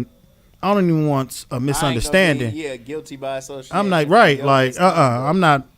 And you have to be like, to me, you have to be super vigilant when you're dealing with children. Absolutely. Because like even when we was coming up, they'd be like, "Oh, them girls fast. Them girls." You get older and you were like, "Them girls, 15, 16 years old. Them babies. Yeah. They babies." You feel me? Like so. And dealing with their own personal stuff that can be going on outside of school. They ain't got nothing to do with that. Understanding that we have to always put the responsibility and the onus of everything on the adults. You feel me? There you go. These kids, you can't be putting stuff on kids, man. So, but knowing kids come to school with all kind of stuff, like you see it. Like I've seen working at another school that I worked at. I took a kid to a UD tournament game. Went to go pick them up. They come outside. Me, I'm like, gotta meet your parent first. We come. My mama wouldn't let me leave out without. Yeah. What's your number? Yeah. Let me get your license plate. Yeah, all that. And the touching thing was when I got there, the little homie I'm like, "Hey, you want something to eat?" He was like, "Can we share some nachos?" I'm like, "Bro, you can have your own. Like, you can have your own. We're gonna have fun. What you want something else? You want something before we leave? Take it home." And just understanding key, like a lot of our kids come from different spaces. And that's the one thing being in education will show you is that what we see sometimes, because I saw the other day somebody posted like, "Man, these kids today so spoiled." I'm like, man, get out here and really be with these kids. Now you might have ours might be, you know what I mean. They might be, and because I have no problem with that. But understanding that there are kids that come to school like might not have eaten in a couple days. Oh God, they coming from unkempt households. Like seeing like I saw a kid one time having like a chain he had on, playing with it. Teacher can't stop him from playing with it. I figured I'm like, who gave you that, man? He was like, it was my dad's. He in jail. And you pull that, leave that boy alone with that. You know what I mean? Understanding that there are so many things where a kid you got kids that will go to school in the morning, come home, and the parent that put them on the bus is locked up now. Wow. or it's gone. Like that's where I look at everything. Everything I see on the news. You know, when you see somebody locked up, when you see a shooting, when you see somebody, you know, OD, and I'm looking like, man, that's somebody's mama, that's somebody's daddy. That's and you think of the trauma that's gonna happen. Wow. Like we see that. Like I looked around one time, like at some of the stuff that happened when we was kids, and it happened so much more than we realized. Yeah. Like, you know, when you're a kid, you might see like this murder went on, but what you won't see is like 15 years later, the son of that person done did something, or the person who they did it to, now they done did something, right? Because now you see you took out that structure, you took out that safety net, and I think that's a big difference in what goes on. But I don't want to get too far off of that. But That's where I was. That was profound, man. Hey, Smith, let's pay some bills, man. Yo, man, go to Sheikhs for breakfast, man. They got the best breakfast in the city, man. No doubt about it, man. Sheikhs for breakfast. Then you want to go to, it's Sheikhs Restaurant and Lounge, by the way, man. You guys, they on Salem Avenue. Go all the way up Salem. I don't know their address, but they right there on the right-hand side. Used to be the old Leo's. Right by Gettysburg in Salem. A little bit up from there, but yeah, Sheikhs for breakfast. Got the best breakfast in the city. For more information, you can contact Karan or Ron C. Foster on Facebook, man. Get with them. Agnes All Natural Grill for lunch. They on the corner of 3rd and Wayne. And they got some excellent lunch, man. Got a little Caribbean vibe. You'll definitely like it. So go check them out. Agnes All Natural Grill. If you ever get injured in any type of way, call attorney Michael Wright at 937-222-7477, 937-222-7477. Make the right choice. That's attorney Michael Wright. And we got Kiara Wine as a sponsor, man. Check out Kiara Wine. You can get with my bro Antoine Cunningham on Facebook. Inbox him so you can find out details where to find this new wine that was developed right here in our city, man. Like and subscribe to our YouTube channel. Ring the bell notification. We close to reaching our goal of 1,000 subscribers. It's been a grind, but we like right there, man. So go ahead and push us over the edge. And last but not least, we got the shoparea.com. We call it baby Amazon. They got free delivery on everything. So if you're thinking about shopping online, check with the shoparea.com first, because more than likely they'll have what you're looking for, competitive prices, and they got free delivery on all items, and it comes from the store to your door in 4 days, man. The shoparea.com. We T-Shirt Kings 247.com and Gold for Your Mouth. Camera King Studio. We take photography, pictures here, family pictures, senior pictures, class pictures, whatever type of pictures you need. Take. He needs a tape on the school right there. Right. I don't know where he went. Hey, hold on. Hey. Don't. Okay. Ice Cube had a lyric that comes to mind. He said, "Look here, genius. I don't need you to correct my broken English." Look. All right, Bro, he been killing it all day. GoForYourMouth.com, T-ShirtKings247.com, and Camera Kings. We take pictures here, man. And if you ever need us to come out and take some pictures at wherever you be, we're going to be right there to take them pictures for you, man. So, yeah, get free with us. 937-603-4494. We got my bro, Peanut, the great Peanut Johnson, man, with Dash Resource, man. Sell stocks not dope. Every Sunday, he teaches you how to make some money out crypto, make some money out man, the stock Bitcoin market, going baby. crazy, man. Bitcoin, man, reached an all-time high a day or two. We done had just a little bit of a pullback on it, but it is still up. So crypto and altcoins, definitely something that you want to look into, man. Help you get a big old bag, man. You know what I'm saying? Put a little bit in, get a lot back, man. It ain't nothing that you want to keep taking in and out, man. Just let it sit there and cook, and then in a year or so, you'll have a lot more than you started off with. So crypto and altcoins, definitely want to check it out. And last but not least, I think that was it. I'm like, new sponsor in, let's do it. There you go, bro. It's on you. So, the legendary Mo. Mo Beats. Mo Beats. What's your What do you think about his legacy, and tell us one of your fondest memories of Mo? What's funny is there's another part of me. When I was doing music, I didn't get along with folks. And it wasn't like I didn't get along with folks because I ain't like them. People just thought that I was very conceited. Because like I said, I cared about the art form of music. Yeah. Like, so I'll be around, like, somebody be rapping, unless you, like, really cool with me, I'm not trying to hear it. Like, I used to be around, I don't like being around folk. Because I was still, it's a weird, like, I'm an outwardly person, but still an introvert. Where I'm like, I'd rather just go home, and I ain't trying to be around. Right. So, like, we had to really talk. Like, people would just have this preconceived notion. But me and Mo actually did the last, it was weird. That's one of the last times I did music was I put some stuff out, and I did the couple takes with Mo. Then he passed, and it was just hard. Like, it was hard recording. Like, I think I maybe recorded just a few times after that because it was like, it was weird. Like, I only recorded with a few people.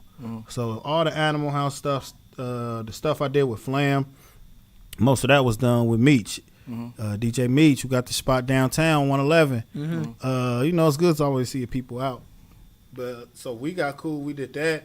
Then, you know, with Peso, recorded some stuff with Peso, recorded some stuff with JR, Railroad, and them. But Mo was the last person I really pushed some stuff into. He was just super professional and cool.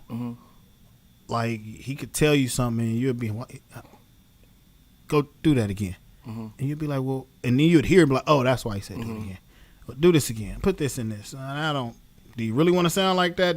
Right. Like, it was just a cool thing. And we vibe because, like, the way I liked music, I liked making pictures.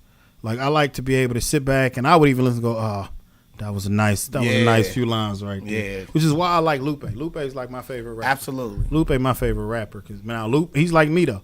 Lupe can take you on trips where it's like, I ain't trying to go there today. Yeah. But I like that Lupe of like Mural. Mural is one of my favorite songs by Lupe. Like, them ones where I got to go and be like, what did he say? What does that mean? Oh, that opened up a whole next 5 bars. Like, so Mo was super cool. Meech was super cool. Shout out Mark Logan. That was my guy. Logan. My man, the Fillinger, Brandon Fillinger. We had some good times over there too. Fago when he had the 00, Cook. Like, it was just a cool environment. E-Man, good people. I got a chance to do nothing with E-Man, I don't think. But yeah, I always did music and just worked. I did different things. I've worked all kind of different things. That might have been one of the other legendary turns, is that not knowing what I wanted to do, I would just try stuff. I remember, and it was weird because I'm out there knowing like, man, I could be doing this. Let me go use my degree or something. But it was like, I'm doing so many things that I'm like, but I need something else. So I done went and I worked for True Green before. That was the funniest thing ever. Like the lawn care. The lawn care joint. So I was a salesman. So I went, and my whole thing was, let me go get my block True Green, because they had this. It was a special. It was a special. Like, it was a special where if you got a yard, then like, and you recommended somebody else, they first month or a couple months was free, and then you got another $50 gift. So I would go on street, like, you know, out there. First they send you out. I'd be in Richmond, I'd be all out in the suburbs. And, you know, it was hard because I'm out there knocking on doors out in countries where they don't want me at. Exactly. They look at you through the window. They looking like I used to have some of the people with us, like, hey, go to the door with it. And they'd be, hey, I'm with True Green, and I'll come outside. I'll be out there. I see your yard, man. They'd be like, I'm fine. I'd be like, I had some people be like, man, I mean, it was times where I'd be like, man, I'm going home, dog. Like, they are not about to have me out here where I'm about to go get in trouble for this. Right. Yeah. But I mean, so I'm like, you know what? Let me go by myself. I'm gonna go where I live. We had the whole block. Everybody at that luscious green lawn. Yeah. They call your name. They calling them right now. Hey, he said if I get you signed up, your first month free, and then if you sign up, so we sitting there as people like, hold on. Somebody told me and it tapped into me like, so if I get my whole block, basically I've got a year free now, really, because I've recommended. So I'm like, well, I guess you got a point. And they like, well, if I get my whole block, and I'm like, well, I ain't hating because now I get the commission from it. So I'm gonna let this ride. And so then once then they actually put me on like it was this thing called aerations. You did aerate the lawn, you know, when you got the little plugs in the ground. I was terrible. Because they put me in a trailer. And I, truck with a trailer. I didn't know what I'm doing. You know, of course, at the time, you know how we be. Black folk, when you're around and you the only one, you're not trying to be like, I don't know how to do this. Because then you're like, I'm trying to get this little raise, don't me? So I'm like, yeah, I could do that. Man, I done jackknifed the little truck. I done tried to U-turn the truck into the little grass. Ain't know it was wet. You know how farmland be deep wet. I done turned it, got stuck. And I'm sitting there, I'm out there. I mean, I'm trying to push it. I'm calling people to help because I don't want to call back and be like, hey, I done got this truck stuck. Right. Yeah. I mean, it was weird of all things, that job, because even with these turns and twists where at all times, like I look back in my life and go, I could have easily just got out of college, got an IT job, and probably be somewhere doing that right now. Yeah. But I wouldn't have had some of the learning experiences I had. Right. Some of those where you got to bump your own head. Yeah. Like there's been times I had to bump my head, like, you know, and be out here really like and it hit me like little jobs when I do that, and somebody be like, but wasn't you just at the school? I'm like, dang, well, I could have went and got an education degree and been a teacher then. I've already got that experience. Or then you'll be around people like, man, my sister said she went to school with you, and you start seeing like, man, how do I maneuver in a way that I could utilize all my gifts? Yeah. But in the flip part of it is, until you get to where you need to be to utilize all those things, how do you still learn from the things you're going through currently? And so one of the things I learned from that is sales will teach you how to wipe your feet off at a door and go talk to somebody else like that last conversation never happened. So, so what I mean is, like, you might have somebody talk you to death for like 2 hours, and you sitting there like, man, I'm about to get a good $300 off this. I mean, go ahead and let me search. And then they hit you at the end with the, I got to ask my wife, which is really them saying no. Like, I would know that. So, but you can't go to the next door with that same thing salty you now. Like, and so you got to, and then you would have to learn the way to talk to folk, the way to disarm folk. You know, learning how to not be all up on their door and knocking like this, but take a knock and step back beyond the steps. How to hit them with the, how you doing today, sir? I like these azaleas you got out here. Somebody look at me like, do you like those? No. I think in sales, I might be a fan of every sports team it ever was. Somebody come out with and then you get caught in it. So they'll be like, oh, you're a Jazz fan too? And they're like, no, I just like the purple and yellow matches with my shoes. I'm like, oh. Well, what do you want? Wait. But under no circumstances are you going to be an Ohio State fan, for sure, right? No. Look, No. Now I'll mention it like, did you see that game? Crazy game, guy. Yeah. Now, that was the other thing too, doing sales and talking to folk on Saturday and Sunday. When you knocking on doors and you know they watching the game, they look back at you like, right, I'm watching the game. You want to watch the game with me? But so when I went and like eventually transitioned into politics and organizing, it was easy. Like, I'm not offended by a no. Like, a lot of people get out there, you knock on somebody's door. Like, I was canvassing for Obama out deep in rural areas where they looking at me like, man, you know I'm not voting for no Obama. But I'm sitting out here like, all right, I'm doing my job. I'm going to go talk. I'm going to go, because you're going to find somebody that you had that conversation with. Wow. The other thing is you learn. You just learn. Like, so I did True Green. I worked in schools. I've tutored.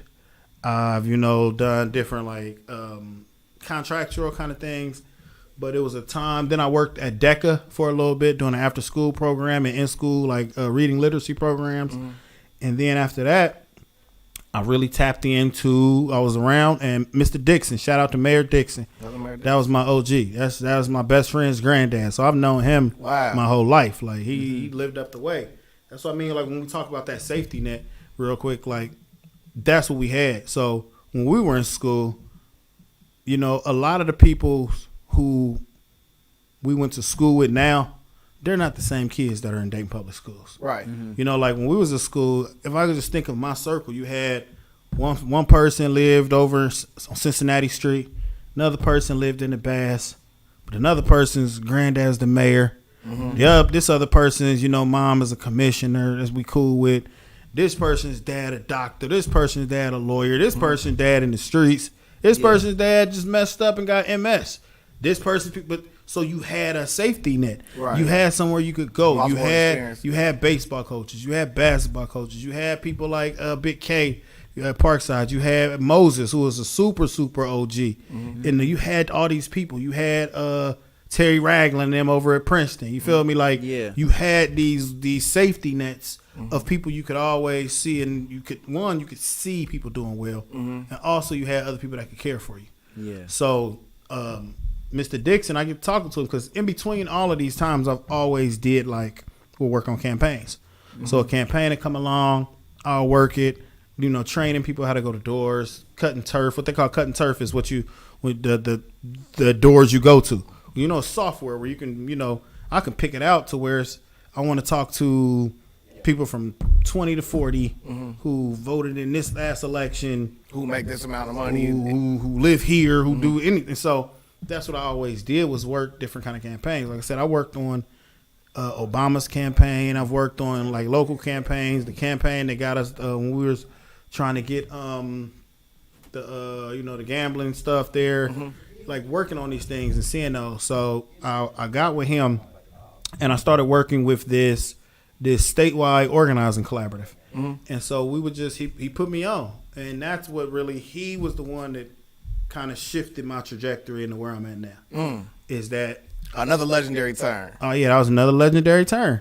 And I mean, that's where I was. I was really at that point where I was like, I really want to either go into education serious, or I want to go into the organizing world serious. Right. So I started working in organizing and teaching people about stuff, teaching people about voting, teaching people about how electoral politics work, teaching people about local politics, how your issues that you have align with different services, getting people to see those kind of things. And so I just started doing that, and I worked on elections and campaigns.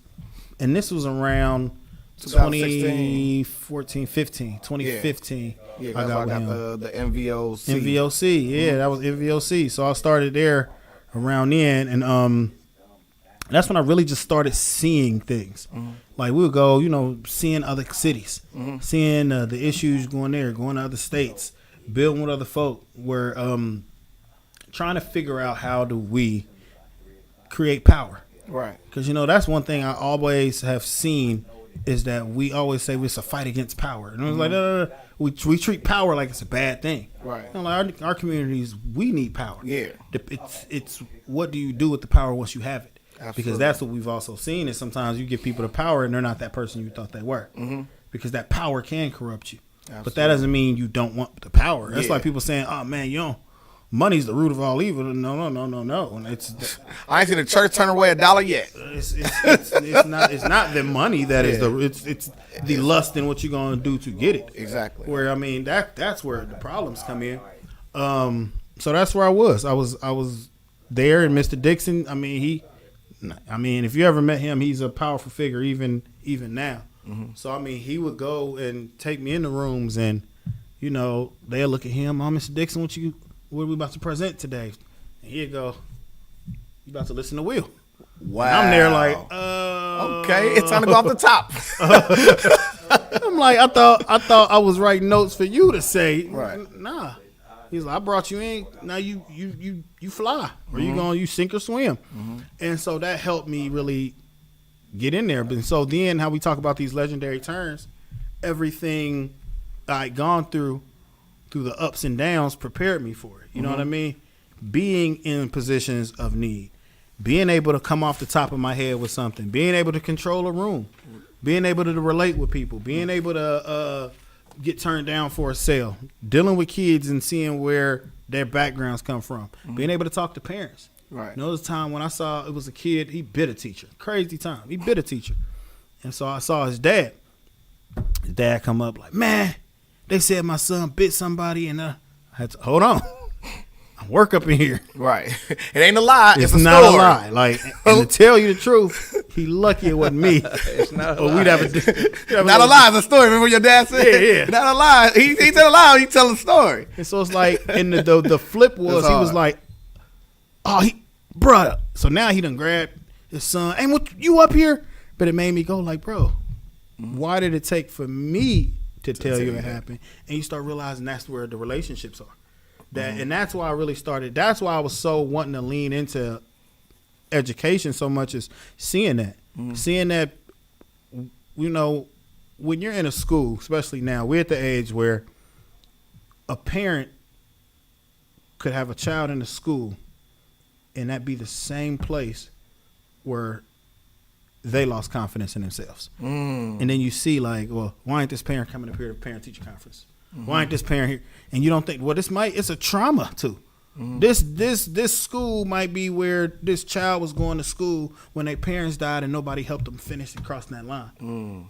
And now it's almost a mental roadblock of, all right, once this child gets to 8th grade, that's about the last time I can help them because that's where I stopped off at. Wow. And so seeing where, you know, people could see you up here and be, oh man. I mean, I would be in schools and I call somebody like, hey bro, your son up here cutting up. Oh man, put him on the phone. I'll walk up, hey, here. Take the phone, look like, put that phone down. All right. Right. Yes, sir. But understanding those are the connections needed and being able to see that and have those conversations. But I just happened to, at the time it was, all right, I'm going to go back either when school start and when I started working in the organizing world, it was like, all right, I like this. Because I liked being able to take someone's issues. See, phone always ringing. Yeah.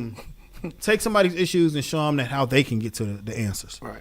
And so once I got into the organizing, I did that. And then in 2019, I was like, man, what's the next thing I can do? Yeah. And it was like, okay, well, I see this disconnect with people not knowing, like, what is a school board? Right. Like, even when I was growing up, I think I knew a couple school board members, but I never knew the function of it. So I was like, well, I'm going to run now. And that was a whole different thing because it's like, man, like now I could help somebody run. I could tell you what to do. I could tell you what to say.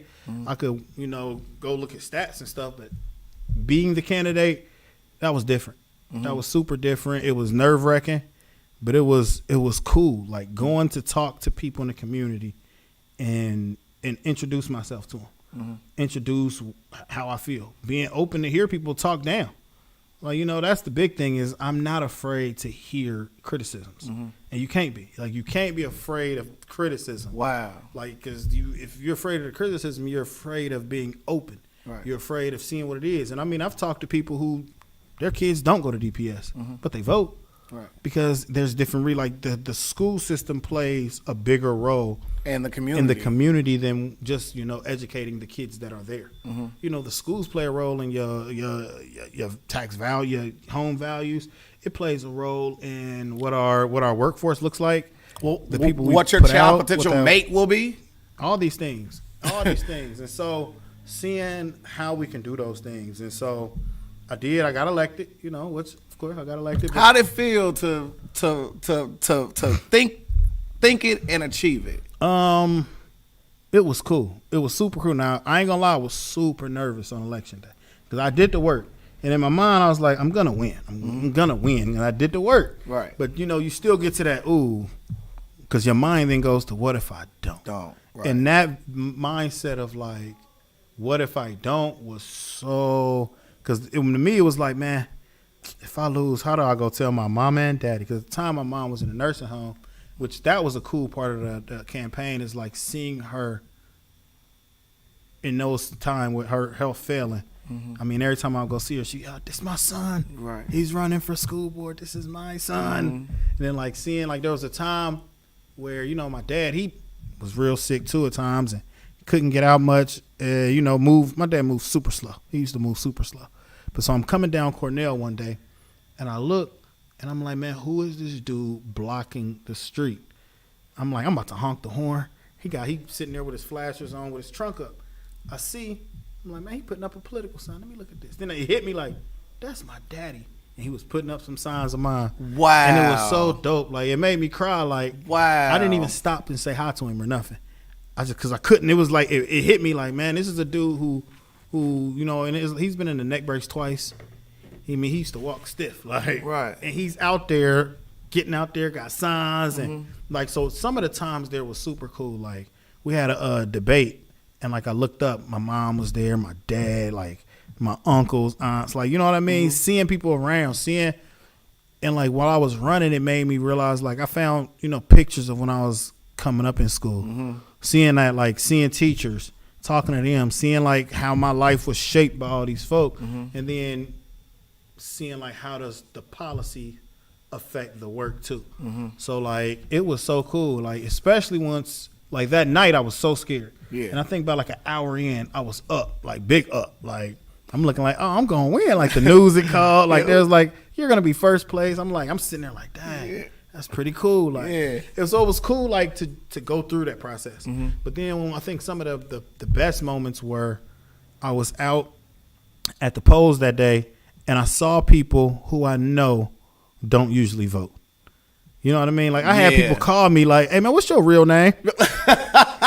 I'm like Will Smith. They like, I thought so. I was about to go vote. I was like, man, I know it ain't gonna be Nove on the thing. Right. But then also like that's hard. When I first got into that space of being around politics, and you know, like the coolest thing ever in all of that was meeting John Lewis. Like that was so dope. Yeah. Like just meet him and being able to talk to him and chop it up. Like being in some of those spaces, like going to the State House, going to, you know what I mean, going and seeing like, all right, I got an issue, let me go take it to this person. Seeing all these things. That was cool. Like, but then also during that campaign, finding my lane of who I am. Because, you know, when you're coming out of this space, you got people that'll come and be like, you know, if you ever run for office, you got to cut your hair. You can't be walking around them hoodies and sweats and like finding that balance of well why can't I? Oh, why can't I go around and be myself? Right. Because if not, then you're saying that people like me aren't good enough. You know what I mean? Representation is important. You're telling me like I can't be. I'm trying to run to be a representative of a district where the majority of the kids look like this. Exactly. And so now you're saying what they don't look like is not good enough. And that's this whole thing where, and it happens a lot because there's a gap sometimes in politics where you had, and a lot of it goes back to the crack era, which a lot of things do and we don't talk about it. Yeah. You know, before 60s, 70s, 50s, 60s, 70s, you had like a pipeline. You know, I get on, I'm going to train up this guy, he get on, I'm going to train up these guys, they get on. But it works both ways. You can't train somebody up that's not trying to be trained. Right. You can't pass the torch to somebody that don't have a hand out. They're gonna burn themselves. You know, you've never seen a relay where the person passes the baton to somebody standing still. Right. To take that baton, you already got to be in motion. Up and move. So it's a two-way thing. Crack comes, you see the breakdown in not only just families, but older male to younger male interactions. Yeah. Because now it's like, I mean, which, like I said before, my dad would be. I mean, that's your uncle.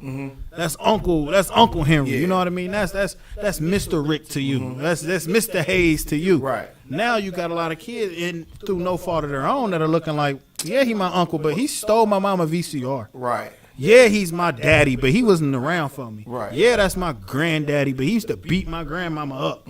Yeah, that's my. You know what I mean? And so you have this where it was there's a disconnect. Right. And so for a while you didn't see, like when I started coming around, I'm like, man, I'm the only black dude sometimes from 20 to 40 in this whole space. Right. Like there are no other and so seeing that it made me go like, well, I have to also be authentically me without being an authentic idiot. And that's very hard for people to do.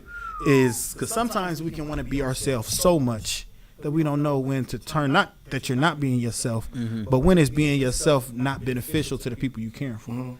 Like being myself might be the person that I might want to ride into this meeting listening to Rick Ross. But if I know riding in here, listen, and showing up and coming late and all that, because now that's not being you, that's being tardy. That's not cool. Yeah. Or if it's not going to help the end goal. Yeah, like sometimes like the messenger can ruin the message. The messenger can ruin a message sometimes. And so it's all about not trying to be fake, but understand how the message has to come across. Right. And that's how, you know, understanding how do you pass that on. Right. You know, how do you pass that on and say that? So that's why I was like, well, no, I'm not going to cut my hair right now. Now, if I want to cut my hair, yeah, I'll cut it. But I'm not going to do it because if I feel like I'm doing it because now I got to fit this box. Right. Fit this mold. Right. Now, I'll go to talk to folk, and I'm not changing it up. Like, you know, I'll go talk to some people who don't have kids in the district, but I know they got properties. Or I know they are business owners, and they want to have, you know, people working in there. Now it's a different conversation we have. Right. And so that was cool. Like, being the person who got the most votes was cool because my dad was like, he was on that. Like, yeah, that's my son. That's my son. So here on the Legendary People podcast, we have a thing called the butterfly effect, where it's either something I found during the course of my research or something you said during the interview that I found truly profound and amazing. Just me knowing you as a bro, you know what I'm saying? Like, it's crazy because, like I said, you know, I was the young dude that came in the middle there. You was a senior when I came in. So I was a freshman watching y'all do the table thing, right? We incorporated that. So, but we was a little bit more activist than y'all. We took it to the senior room. So we in the senior room rapping. And the seniors kind of like, man, we don't want to hear all that shit. And then, like, they left out. So we took over the senior room, right?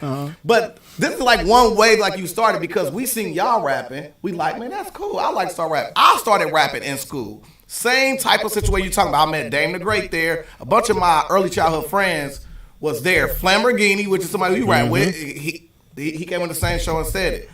But what I really want to say more than anything what I'm so proud of is because everything that we said, because we have people who come on the show and say about a legendary mistake. You didn't make a legendary mistake, you had legendary turns. Make sure we copyright that. We got it first. But seriously, it's like every turn that you made, you may scrape your arm, but you took that scar with you and then you didn't hit it again. Every single thing that you went through benefited you later on. Like, I mean, you working at True Green, you learn how to do sales. That helped you go out and poll neighborhoods. The fact you've been in multiple neighborhoods, it helped you be comfortable everywhere. Like, you feel like this Atlas is your neighborhood. If you look at the other things like you've done, like I remember reading into, we just had Maha Selassie on yesterday, right? With the Gym City Market. A lot of people don't understand is you provided those surveys that they put out for it to happen. Without that happening, we do not have Gym City Market. Yeah, I mean, it was shout out to Erica Bruton. Yeah. So Erica was over at the MVOC with us. And I remember she said, you know, I want to move in this direction. So before it was Gym City Market, it was this it was Gaducci, the Greater Dayton Union Initiative Co-op something. Gaducci. It was called Gaducci. Shout out to Gaducci. But it was this union stuff, and we, you know, went looking at things, and so she had, you know, put these surveys together, and so we started getting them out into the community with the canvasser folk. And like you said, it takes so much. Like, people don't get that. It takes going to get the data, reviewing the data to show that it's a need, showing a need and showing this plan. How do you get this grant money for this? How do you? And so, like, the Gym City Market to me is one example of how do you move, and then also the next step is how do you move in tandem with for a need, and then the next piece, which where we're at now, is how do you make that need known and then replicable? Because that was some of the bicker you see is people will go, hey, well, it's really close to downtown. Well, I mean, it also needs to try to function and get money to be successful. Right. It doesn't solve the food desert in the West. To me, I'll go, of course it doesn't. No one thing can solve this. Right. But what you can do is then look and say, okay, how do we put this and have it somewhere around Gettysburg and Germantown? Another thing I saw is, you saw after Gym City Market, I went to a couple of Dollar Generals. I'm like, oh, y'all trying to clean up? What you trying to? You got some little produce in here now? Yep. So you put that pressure on. And so one thing we have this little store right down the street. Yep. Like, and that's what we have to learn is how do we make every move be a move? Sometimes we think a move is the end of the game. Right. Like, you know, like yesterday, like what was that? Yesterday, day before, the Lakers lost their first game. Yeah, oh my God, it's over. It's over. And you got 81 more games. Right. So what do you learn from them lessons? Is it Westbrook needs to take over early? Is it somebody needs to? You have to learn how to make those moves work for the greater good. And until we can do that, we gonna be. It's the same thing with me. Like with being, I told people when I ran for school board, like, now y'all do know I'm one vote of 7. So it's either do we got to get more vote, or do we have to understand how we put this. I've even told people come to the school board and complain, because if you can complain, now I can sit here and go, hey, they got a good point. Right. Seeing, and then also looking at education. Like how everyone move is something. Like we go and, you know, the big thing was people talking about, for a while you had people talking about critical race theory and how do we, they don't want to teach racism in schools. You know where I learned about racism? Acquired, what's the name? What was it called? Eyes on the Prize. The day we run our rights was the day we started to fight. Like, I didn't see that at school. Right. I saw that at home. I learned to read. And like my homegirl that's running for school board now, we talked about it. I learned how to read well in in Sunday school. You read the Bible, it's words in the Bible. You going through before your verse come like what is this? Right. So like understanding, learning, and so for a while, it's been that communities have looked at other entities to do these things as if we're not all one. Right. So we'll go, all right, I got to go to work to make the money. School educates you. After school, your education is done for the day. Right. In reality, education don't stop. Because if I'm not educating my child when they come home from school, something else is. Right. Either the internet is educating them, the friends they with, the lack of me being around is educating them, what I'm doing is educating them. Right. A lot of things I learned is not, so when we say some of these things, and that's how I want to find a balance, because you'll hear, oh, wait, they don't teach this in schools no more. There's a lot of things we don't teach at home and in the community anymore. Right. Because nobody taught me how to play NBA Live as a kid, but I've known how to do it. Right. Nobody taught people how to shoot craps in the hallway. They learned how to shoot crap somewhere and then brought it back to. Right. There's things you learn without it being taught to you in a school because you learn it. Right. There are things I didn't go to class in school and learn how to rap. Right. I learned that, watching different things. So it has to be this piece where we recreate this safety net. And that's some of the things that I want to really push for while I'm on the board.